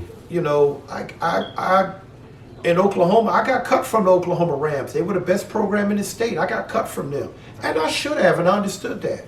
I had to go up against Binky Bridges. He went to Missouri. I wasn't that good. Right. Wasn't no high major dude. I could play, but I wasn't no high major guy. You know, he was coached by Blake Griffin's dad. And I wasn't ready. You know, I wasn't ready for it. I went there and got my head handed to me, and I understood that. Guys here got to understand that you can't ever be happy with where you are in this game. You know, and Michael Jordan said it at the hoop jamboree, that one I went to with Eric and them. He came, and Eric asked him, "What advice would you give me?" He said, "Don't cheat the game." And they cheated all the time here. Yeah. They cheated all the time, and people just need to understand that you have to work, and sometimes you might do your best, and you still might not be good enough. It's just the way it is. But you got to give it your best shot. And the last thing, as far as the exposure and trying to, you know, get a scholarship, if you ain't handling your business in school, then we all wasting time. Man. You ain't, you know, the NCAA ain't making this shit easy. No, they do. They get ready to add some more core classes. Like, Just because. just because. You know why. And see, You know why. and that information right there is the reason why anybody that's trying to start an AAU program needs that, because nobody knows they're going to add more core subjects, little stuff like that. Like, and we use stuff like that to help our kids. Look, man, y'all think that's easy. It's only going to get a little harder. You know what I'm saying? I got a college-bound athlete pamphlet out in the car that I'll give to you. It has all the core classes. It has the sliding scale for the SATs. Oh, yeah. It's in my car right now. So before I leave, make sure you get it. But if you're not, you know, if you think that you're just going to see your way through, and what I mean by that is just make C's, it's not going to work. It's not going to work because the NCAA doesn't have it set up like that. I'm coaching 15 U's right now for We Are One. They're ninth graders, and I'm telling them now.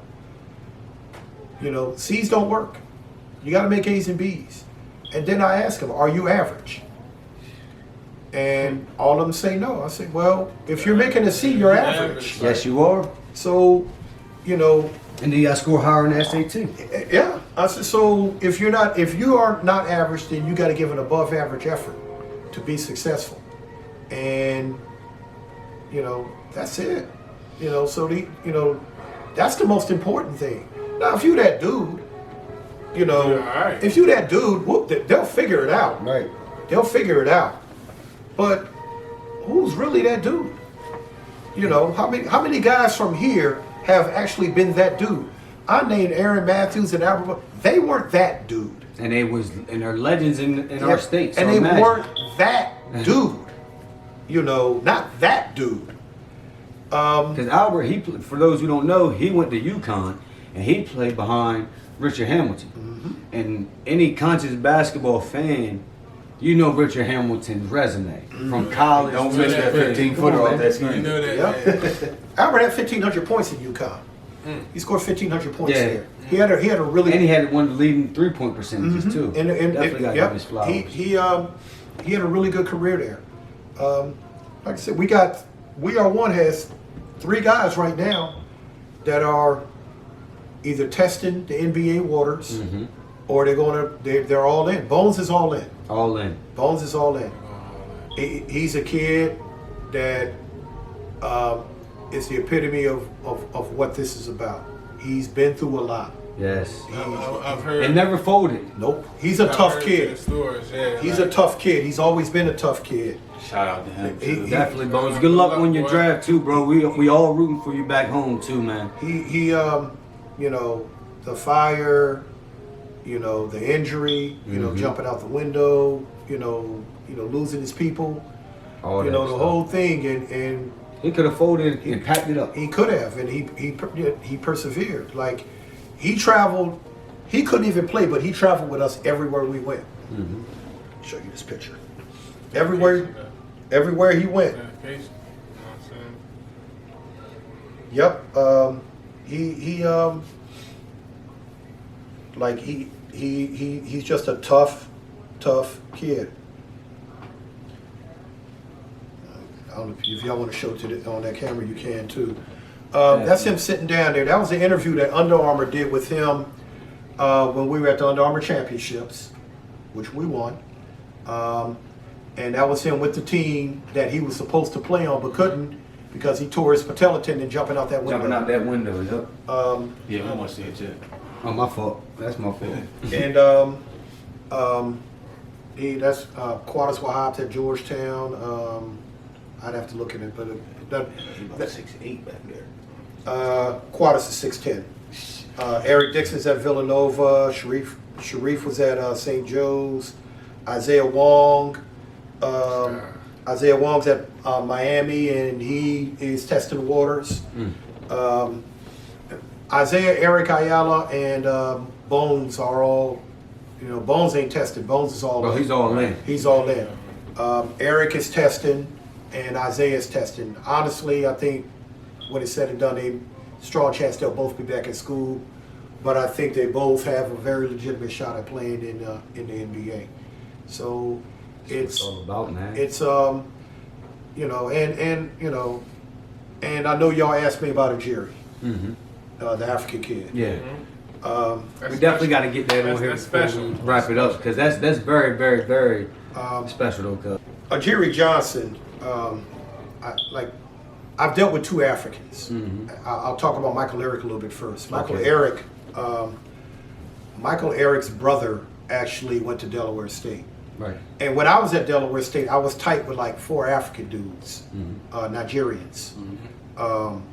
I had them in class, and I'm from Oklahoma, so I didn't really know anybody there. And so I used to like chill with them a little bit. Anthony Akawando, Sunday Usada, Chuch Mudabwe. I don't know how you remember all and, these names like that, man. Definitely. and Gabriel. I forgot Gabriel's last name. And Vincent Aguawa. That's your plug. That's your connect. Which one was None of them were my connect. I went to school with all of them at Dell State. So I guess when Michael's brother came here, they kind of took Stephen under their wing. I didn't know Stephen then. He's a lot younger than me, so I'd been out of Dell State. Okay. So Tiff McCullough was the coach at Cesar Rodney. Then came to me. Yeah, he coached me there. Yeah, I know Tiff. Tiff was also a big supporter of the sharpshooters. And Tiff came to me and said, "Yo, my man Steven's got a brother that he's trying to get over here." And I was like, "Okay." And I said, "Well, let's link up so I can meet him." So I met Steven. And Steven said he had a brother who's about 6'6", 6'7", was 15 years old, and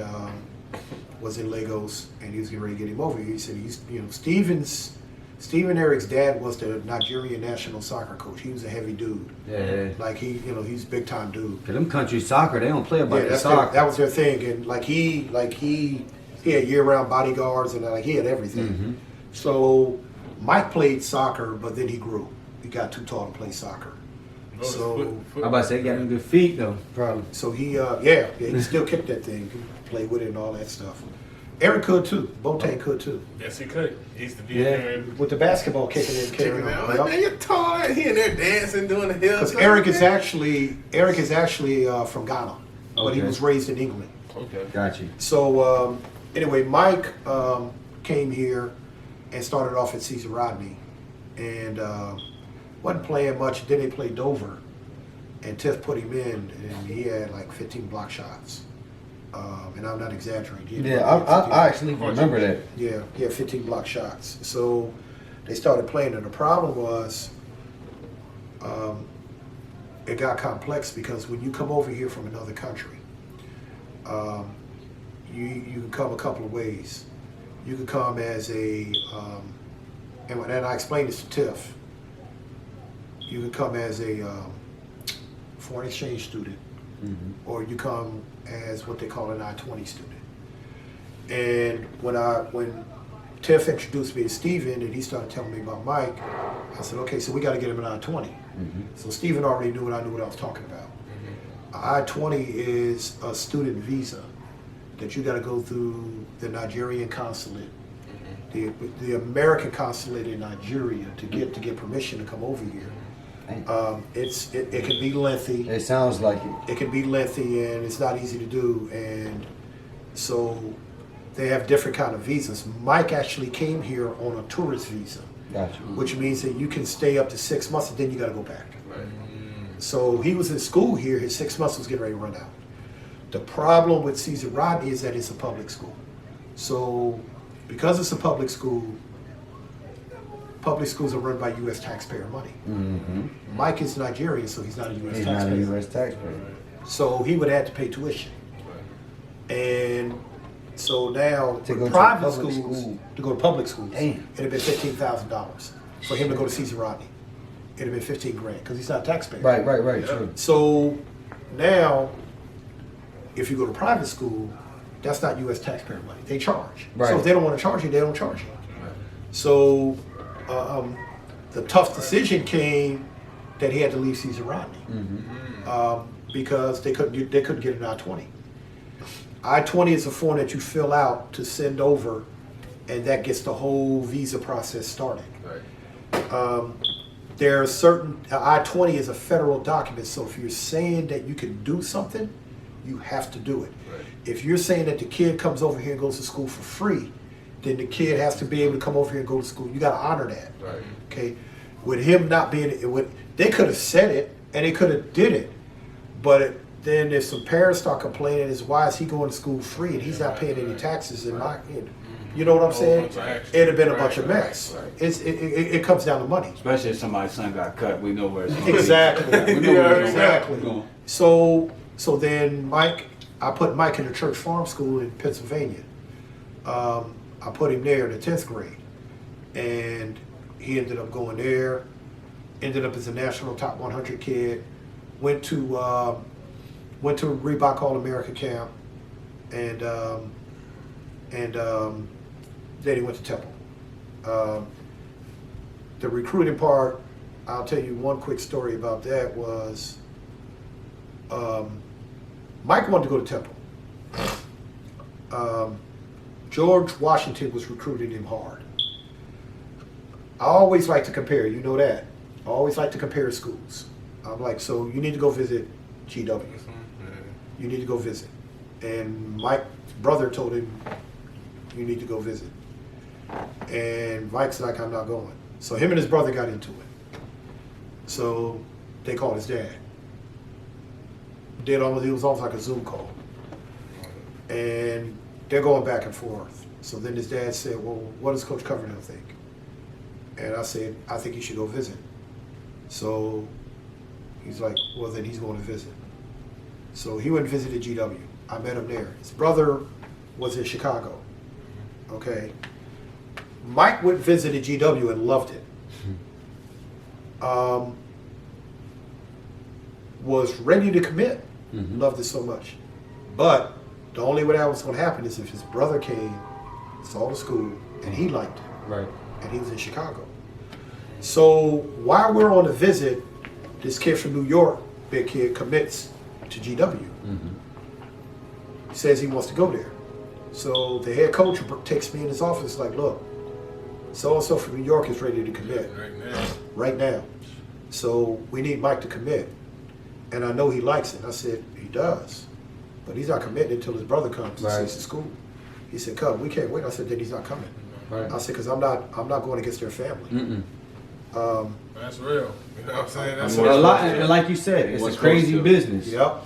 How many people would have made that move to save their name in their in their network? I said, I'm not going against his family like that.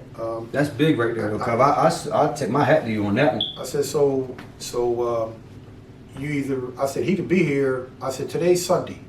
He can be here Tuesday. You either wait till Tuesday, stall him out. And I know you can if you really want to. If you really want to, you can. Or he's not coming. He's going to Temple. And you'll be playing against him. He'll be busting your ass. It's up to you. Right. So they said they couldn't wait. And so I, went to Mike. I said, look, they got a guy that's getting ready to commit. So, we're going to get a nice meal. And we're going to fuck home. That's what we're going to do. I got a hold of his dad, told him what happened. He said thank you. His dad respected the hell out of you. And so Mike ended up at Temple and had a great career and had a cup of coffee with the Cleveland Cavaliers, but he's playing EuroLeague basketball, making about $600,000-700,000 a year, and doing well for himself. Man, shout out, man.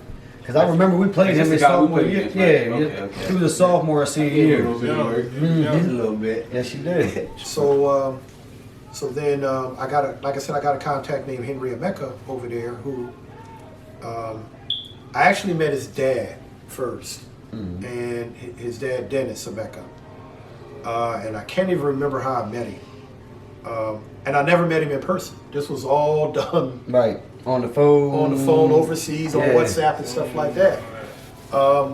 And he started sending me videos of kids over there, and so I was like, all right, we can start doing some things. So we were working on getting a kid here, and Dennis fell down some stairs. Actually, we got a kid here. I put him in a junior college.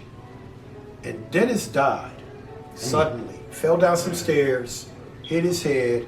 Hospitals over there weren't that good. Should have been just a regular deal, and he died. Right. So his son took over the network, the little school thing. Right. And his son was a young dude. I put him in junior college. So, and that's Henry. So Henry's still here right now. He lives in Houston. And he had called me several years ago and said, I got a kid named Jerry that I want to get over here, coach. Can you get him here? So I told the short version on Facebook. Okay. I told the short version. Now, the thing with that is, I find a school, Henry knows how to manipulate's the wrong word, navigate the I-20, all of that stuff. He already knows how to do all of that. And all that. Yeah, he knows how to do all of that. Deal with the consulates and all of that stuff. So, so I called my brother down at Florida Air Academy. He was the commandant down there. It's like, look, I got a kid. I need to get him here right now. He's like, well, we happen to have a spot. So they did the I-20. Everything was cool. Florida Air is a military private school. So a jury went down there. Well, they fired the coach, who was a really good dude. He was also African. Really good dude. And they started tripping. And my brother called me. He's like, yo, you got to get him the hell out of here. They're tripping. So, and my brother's ex-military. He's a retired major. Oh. So So he knows the deal. So I was like, okay. So I called the guys at Monsignor Bonner in Philly and talked to them about it. That's where Isaiah Wong went to high school. Him and Jerry played together. So We got it done. We got the I-20. We got it done. And here was the thing with a Jerry. A Jerry played 15 U's for us. He was playing with a team down in Florida. Mm-hmm. And I told him, I was like, look, he's only a loner. He's coming up here. Right. And they had gotten kind of attached to him, but they were also said, man, he really don't know how to play. I think they were downplaying, trying to discourage me. Right, so they can keep him. So I'm like, okay. I said, well, it's time to go. Mm-hmm. He's coming up. I said, Florida Air is a disaster, Mm-hmm. so we're getting him up here. I had talked to the commandant, the guy, actually my brother's boss, and like he was ignorant, so I almost cussed him out. Mm-hmm. So I was like, nah, he's gone. Well, you can't. I can't what? Yeah, he's gone. He's coming up here. Well, he's got bills to pay. No, he don't. No, he don't. It's on the I-20. Everything's paid for. Mm-hmm. You're not talking to an idiot. Right. You know, I've been down this road yeah, before. I already know what this looks like. We, want to go to fair court? We go to fair court. Let's do it. I got attorneys. Let's go. Right. What you want to do? I suggest you shut up and cut your losses. He's coming. Right. He's out of here. He's on the next thing smoking. So we got him on a plane, got him up here, and he played with us. Our 15 U's had struggled, Yeah. and it was mainly because they didn't have a big. Right. So a Jerry now comes on the team. Mm-hmm. They're in the Under Armour playoffs, right? Nobody had seen him, but he was always on our roster, Right. Because they knew I was bringing him up. Mm-hmm. So now all that drivers and the whole dunking shit they were doing, shit came to an end. All that was going right back out. Get it out of here, get it out of here. We grabbing that boards. changed everything. Oh, we get to the chip. That changed everything. We get to the chip. We went from the lowest seed on the 15 U's in the playoffs. We get to the chip. Right. And we lost to Javon Quinterly at Alabama, little light-skinned point guard. Okay. What's the boy's name? He's in the league. Big fella, played a slam dunk to the beach. It'll come to me. God, I can't believe I forgot this boy's Got a name. lot of names. Yeah, it's a lot of names. Big, Forgot too. and they were loaded. Like it was our team Izod. They were loaded. They had like 4 All-Americans on their team. So we lost to them in the championship. But Jerry was a game changer. Right. So then he goes to Bonner. Sophomore year he does okay. Junior year he's first team. He's third team. St. Bonaventure? No, he went to Monsignor Bonner High School. in Oh, Philly. okay, I got you. He goes. He's first team. He's third team All Catholic as a junior. First team All Catholic as a senior. Like him and Wong and big boy that went to Wake Forest, they were killing. And so he ended up going to Ryder. Mm-hmm. Okay. And Jerry was a very talented, very bright young man. And if you saw at the end of that post that I put Mabel, we did it. Mhm. Mabel is his sister. Okay. And she and I talked a lot on Facebook about him. If a Jerry, because a Jerry would start stunting sometimes and start, kind of getting a little lazy. Yeah. And I'm like, all right, motherfucker, I'm going to tell Mabel. Because Mabel's his sister, but she's a lot older than him. Right. And like she, My mom. yeah, she didn't play with him. She did not play with him. And he didn't try her. Right. So, Respect her. yep, big time. So, Sound like my sister. he is a gifted artist. Mm-hmm. And I mean gifted. Like, he can paint a portrait of you that look just like you. Just off the hand. That was something I wish I could always do. Just Draw off the hand. something, man. Oh, he's a gifted artist, and he was super bright. So every now and then he'd be on his way to making the C, and I'm like, all right, motherfucker, I'm gonna tell Mabel, Right. and it goes up to an A. And so he called me Saturday, and I didn't even know he was getting ready to graduate because this is only his 3rd year Rider. And he called me Saturday. He said, Coach Cov, I got my degree. Now, the shout outs I want to give, when he came to Philly, he stayed with my man Skip. Mm-hmm. Skip Robinson is a We Are One guy. Got you. Went to Penn State, went to Girard High School in Philly. Really, really, really, really good dude who really cares about kids. Right. He basically raised Jerry from 14, 15 years old all the way through. And That's what's up. And like a Jerry would call me with all that crying and shit. And I'm like, man, shut up and listen to what he says. Right. You know, so, you know, he comes down. He's been down here. He's been in Milford. So, as a matter of fact, I'm probably going to go get him in a couple of weeks and bring him down. And this, see, that's right there. Like it seems like you just got that genuine love for people. Like, and that's like, bro, people get it messed up because he's blunt and honest. You know what I'm saying? But it's cutting through all the bullshit. You know what I'm saying? Why are we bullshitting each other? Let's get the A to B without having to. Why am I going to lie to you? Number two, how many times have I been wrong? Come on now. Like, he's been with me. How many times have I been wrong? I ain't seen it too many. I'm not 100%, but I bet I'm 95. Man, listen, because this man told me I should have went to prep school. I'm going to say it on camera. I should have went to prep school. Like, you know what I'm saying? He know what he talking about. He's not, like you said, he rarely fucking wrong. And that's a testament to his eye, his knowledge and understanding. Yes. And when you're moving right and you got your heart, you got your heart into these 12 kids, 10 kids that you got. Yep. So you're putting your networking, resources, creativity, you're doing everything possible to put these people in better situations though. What would Cub now? Tell the old Cub. What would that Cub now? Tell the old Cub year one. That's starting Maryland sharpshooters with Oh, if I knew then what I know now. You've been 800 kids in Lord college. have mercy.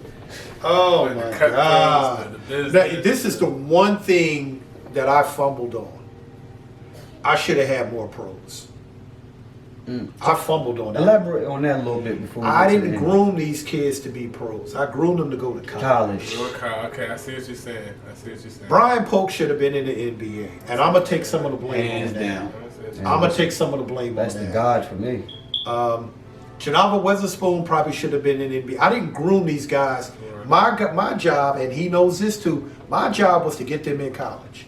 I wasn't thinking that pro shit. Right. I wasn't. I think it's some now, because I've been around Derrick Jones, Right. and some of them do Trey Duval, some of them dudes. Like, it's a whole different animal. But I told Terrell Myers that runs We Are One, I said, look, man, I'm gonna tell you now, I had some motherfucking dudes. He said, Cuff, I heard that. I said, look, Yes, dude. I had some dudes. I said, there was some dudes running around here back then. I said, Terrell, this shit's real light compared to what I had back in them 90s and them early 2000s. We had some motherfuckers running around here. I mean, excuse my language, but we had some. Yeah, you got to excuse it. We had some motherfuckers running around here. We had some dudes that could go get it. And I understand what you're saying. and I didn't know that whole pro thing back. And that's what I was about to say. But you actually did what you did, though. You know what I'm saying? Like, you set your goal to put kids in college. Our goal was to. That's what Frank Brown, myself, and later on Daryl Noah Wood talked about. But to your we wanted to testament, get kids in college. But to your testament too, though, if you had known that back then, there's no doubt in my mind that them I'd kids have had would have been 7 or 8. We would have had 7 or 8 pros. Easy, It's no doubt. easy, It's no doubt. easy. Andre Collins goes to St. Joe's. He's probably in the NBA because Jameer Nelson would have never went. Yeah, He said that. Yeah. He said Jameer. Dub wanted me to go, and I went against the grain because hometown. But Jameer Nelson would have never. He cooked Jameer. And he would have had the ball in his hands from the rip. He playing behind, like he said, he was playing behind Juan Dixon and Steve. and He was in, and they had John Gilchrist waiting in the wings, and he was That caught in loss. that vacuum and the politics. And I kept telling him, son, you're not going to play. Yeah. It's not He your said that. talent. It's not your talent. But you're not going to play. Every year I was like, get the hell out of Because here. he did say the year before he went, somebody got hurt, or Steve Blake got on the court, and that's he when he was supposed to go. He was the only point guard, so he grew and then became an All-American. Dre was like, there was no way I was going to be able to get in once that happened. You know what I'm saying? So he definitely did say that, though. Like, every year we'd have the conversation. You ready to go yet? Every year he was there. Were you ready to go? You had enough of this shit now? You Then ready he to go goes yet? Loyola and leaves the country. Go to at school. Loyola. Man, Pastos, who was the assistant at Maryland, went over there, took Dre with him. And my question to that was, imagine if you had done this shit 2 years ago. And your thing was, you seen him doing Loyola at St. Joe's. Yeah, exactly. Because it's all about, and tell me if I'm right or wrong, we talk about this all the time, the situation. It ain't about going to the best school, it's going about to the best fit where you can go and your skill set shows day 1, day 2. You don't have to wait behind nobody because you're at Ohio State or North Carolina or Kentucky. Jameer Nelson went to the NBA. Out of St. Joe's. You're right. Jameer, And Delonte. they about the same height. Yeah. They're about the same height. Like Jameer Nelson's 5'9". And he had a 10-year career. Collins supposed to be on the Magic. Yes, he was. That's what you With Dwayne That's Howard. what I'm telling you. That's what I'm telling you. He should he needed to go where he could do at least part of what he did at Chrisfield. Right. And that wasn't going to happen at Maryland. I had already seen the pecking order. It was already established.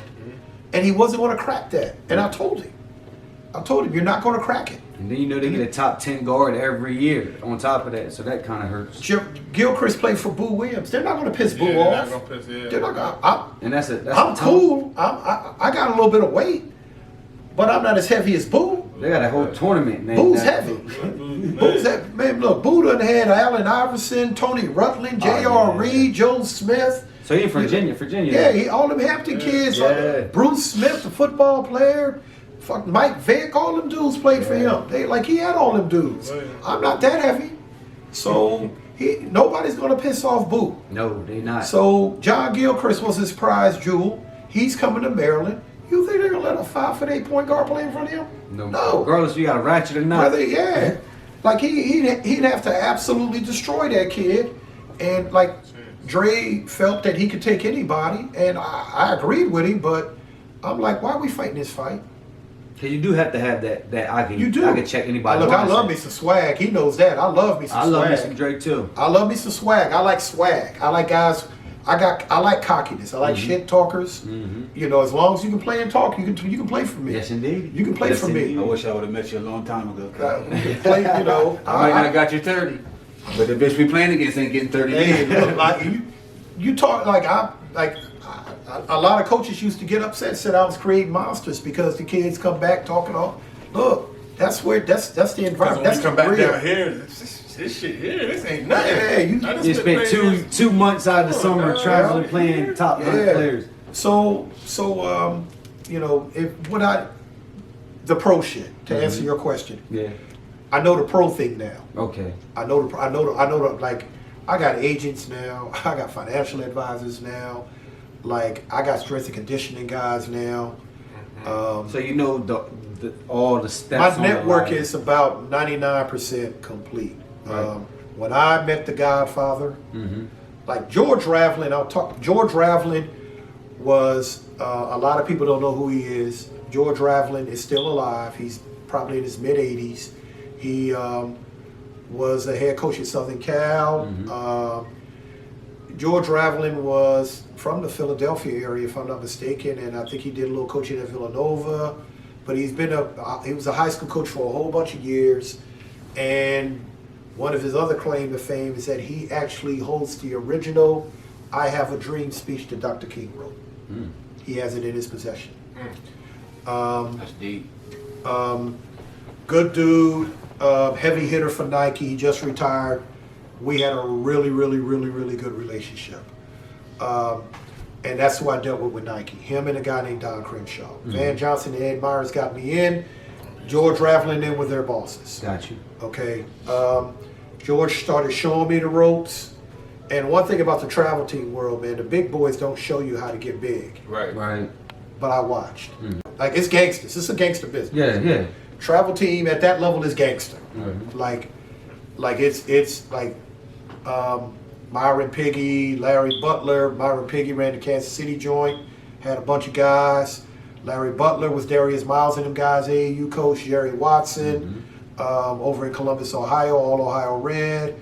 Boo, Howard Pulley out in Minnesota. Pat Barrett out in California. Sound like some hitters. Like they were all hitters. They were all, Leo Papil up in Boston, who was also director of player personnel for the Boston Celtics. And I had great relationships with them dudes. And some of them were gangsters, some of them weren't. The gangsters loved me, and I learned the dirt. But they really never talked about it. I just watched. Yeah, because they don't give out the secrets. But there was a guy named Wallace Prather who ran the Atlanta Celtics, who was my man. Rest in peace, Wallace. He actually sat me down. Like, Let me tell you about the Celtics. The Atlanta Celtics, two guys that ran it were Wallace Prather and Carl McRae. Carl McRae is still running it. They're Morehouse graduates. Mm-hmm. And Smart. they were both directors of the Atlanta Parks and Recreation Department. They put the Atlanta Celtics in the Atlanta Parks and Recreation budget. So they had a $350,000 budget. Smart. Okay. Just for the program. Smart. Yeah. And they had the biggest Adidas contract of everybody. Of everybody. And they had Dwight Howard, Javaris Crittenton, Josh Smith, all the way back to Deion Glover, Jermaine Jones, you know, all the way back to them, and they're still rolling. Still rolling. They're still rolling. So, one time I was at an event, and Wallace and I, it was the first time we really sat down to talk, and that's when I started going down to his tournament. And the other thing they did was Wallace's son, Wallace Jr., could play a little bit, not as good as he thought he was, but he was pretty good. And he was a Division I level player, and he was really smart.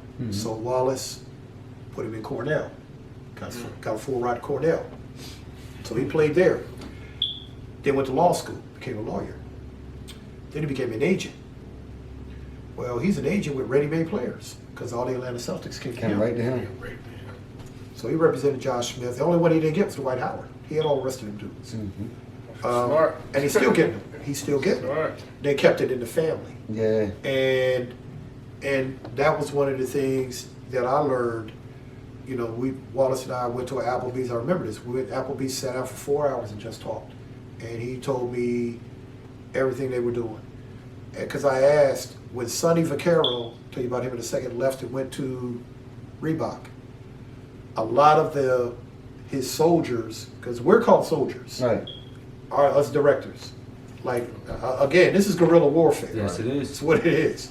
With Nike and Adidas, and then Nike and Under Armour and Adidas, it's guerrilla warfare.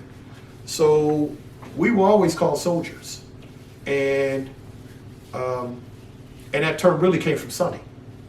So when Sonny went to Reebok, a lot of the soldiers went with him to Reebok. Wallace stayed with Adidas, and I asked him, I said, why didn't you go with Sonny? And he said, straight up, white dudes ain't running me. Straight like that. Straight like that.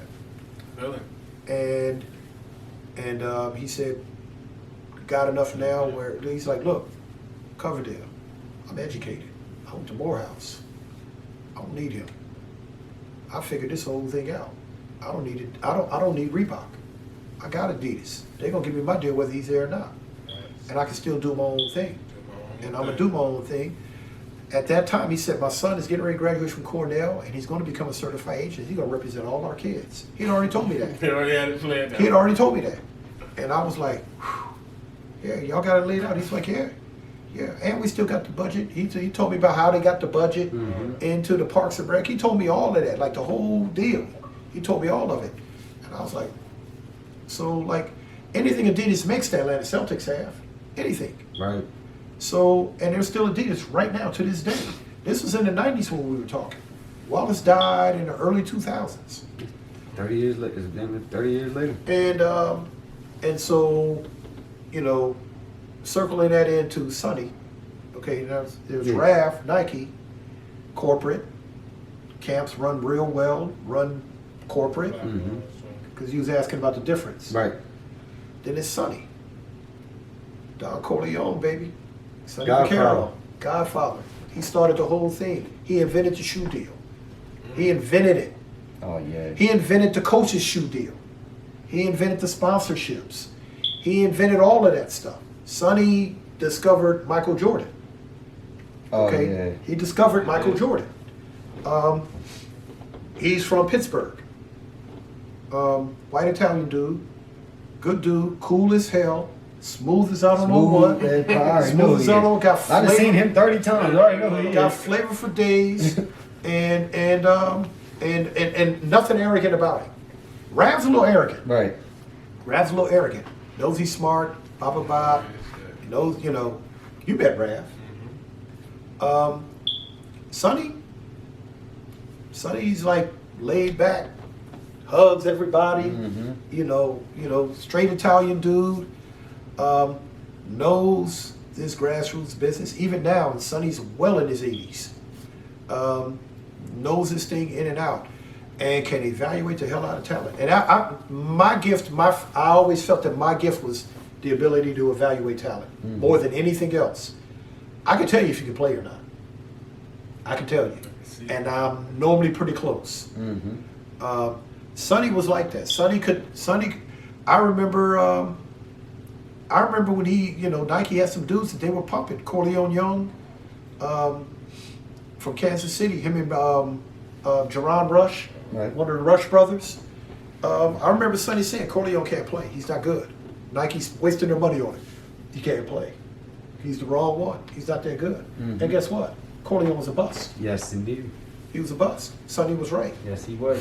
He's like, my guy's better. And I'm not saying because he's my guy. My guy's just better. Al Jefferson was Al Jefferson. And Nike felt he was the best big man in the country. Sonny's like, no, he's not. Dwight Howard. Dwight Howard's the best big man in the country. And sure enough, Dwight was the best big man in the country. He won #1 that year. Sonny, he knows his stuff. And he knows the grime. He knows everything about this business. And he's another guy that I really just watched more than sat down and talked to, because I'm going to watch you more than I'm going to talk to you. Right. And because I feel I learn more that way. And I learned a lot about this business watching these guys and seeing how they did things. So now, if I got a stud, I know how to make him a pro. Right. You know how to make I know how to make him a pro. And I know how to have him ready. All he had to do is listen. That's all he have to do. Do what I say and you're fine. Again, and this is the first time I've said this on any kind of media. I got agents. I got the best financial advisor in the damn country. Period. Listen, and I'm not going to say his name, but he's a bad man. That's all I'm going to say. NBA, the people in the NBA brass will recommend this dude. He's up in New York. Okay, that's putting in that time though. I got some of the best agents. I got my hands in my phone. Some of the best agents around. Okay, now there are some that I know that I don't really fool with, that some of you guys might even know, like guy that runs Jeff Schwartz runs Excel, Blake Griffin, Tiger Woods, all them guys' agent. Like, I don't fool with that dude. Okay, but I know him. Right. But I know him. I don't really know Rich Paul like that. Brian boy, right? Yeah.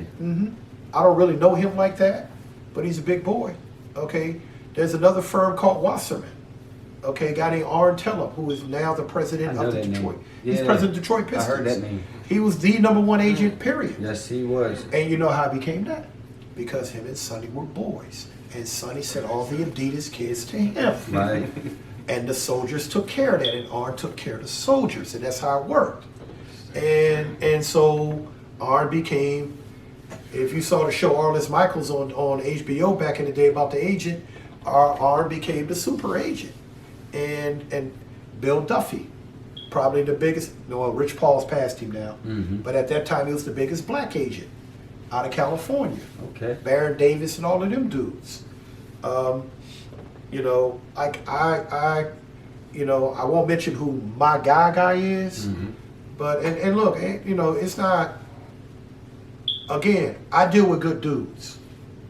And they go a long way with I deal with good dudes. It ain't about breaking me off. It ain't about, giving me $100,000 for. I've turned down money. I've turned down a bunch of money. I've turned down money from colleges, and it's the first time I'm saying this in any kind of media. I've turned down money from colleges. I've turned down money from agents. It gets you farther in the long run, though. You know what I'm saying? It ain't cut your success short. I'm not selling my soul. Right. I'm not doing that. I'm not putting a kid in a position that I don't know about just so I can make some money. I don't make a lot of money. That's where your blessings come from. I got a bullshit job at a school. That's what I got. Okay, I don't make a lot of money. I'm happy. I'm comfortable. I'm not a flashy dude. I don't need to drive a Benz or a Beamer or anything like that. If I can get one, I'll get one. But I ain't gotta have that. I'm cool in a Honda CRV.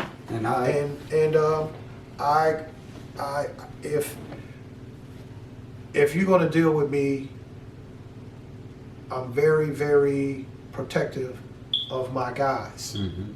I'm very protective of them, and I don't want them in bad hands. So, like if you're a college coach and you fuck my kid, I will never ever deal with you again. No, exactly, and that's how it I should will be. never ever deal with you again. It won't happen. And Gary Williams and I didn't like each other for years because of a situation with Albert Moore that I'm not going to talk about. Mm-hmm. That's why it was difficult for them to recruit Andre Collins.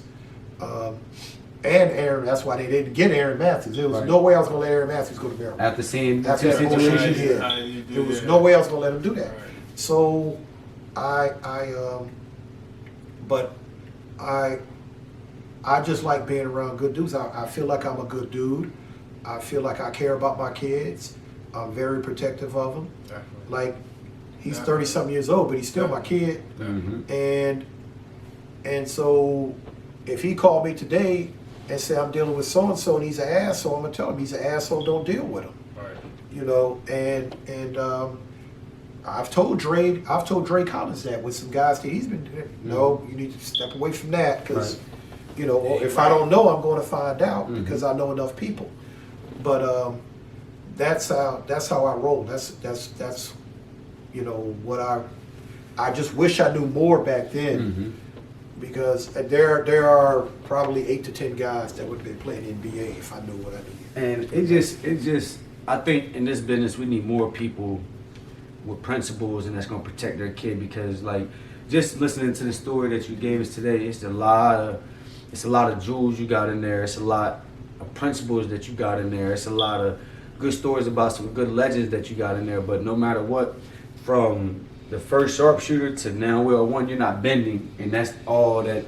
That's all that guys like us that are trying to not even fill your shoes, but just keep it going. You know what I'm saying? Just have another outlet for kids to get Janava off that block. You know what I'm saying? Or get Dre from out that situation, or get Gank from out that situation. You know what I'm saying? So once again, cuz we just definitely want to just give you what you deserve, dog, which is your flowers, giving people a chance to hear your story the right way, not from somebody else's mouth, and giving the specifics. So I didn't want to hear it from nobody else's mouth anyway because they're coming from Cov. Right. So if it didn't come from Cov, I didn't really want to hear it. But man, definitely just want to thank you once again. But you know we can't let you off that hot seat right yet. And he didn't want to do this neither. No, he This didn't. is all out of love. Listen, Y'all already know what it is. Start, bench, cut. Dre Matthews, Pope, Collins. Shit, I can play all three of them at the same time. Yeah, they all three different players. Yeah, I can play all three of them at the same time. But you don't win without a point guard, so it'd be Collins. Right. You don't win, You especially don't win without a nowadays. point guard, You don't. so it would be Collins. Collins got to start. Carter's got to start. I probably have to put Polk in. Bench Dre. Yeah, Cut Dre. Start, bench, cut. Yep. Start, bench, cut. Start Collins. Bench Polk. Cut Dre. That's right. And that's not. And the thing is, they're all goats. All goats, all legend, all respected. And we asked him this when he first got here 3 hours ago. So he'd been thinking about that for 3 hours. So it wasn't that easy for him, folks. Nah. And he wasn't going to do it. No, he wasn't going to do it. Nah. And it's and I do have favorites. I ain't gonna lie about that. I get closer to some than I do to others. You know, he knows my relationship with Josh. That's the coach, you know. But I'm nah. But yeah, I those three. That order. I'm about to say, to sum it all up, like, you know, most of I'll let you. I got my own stories about how.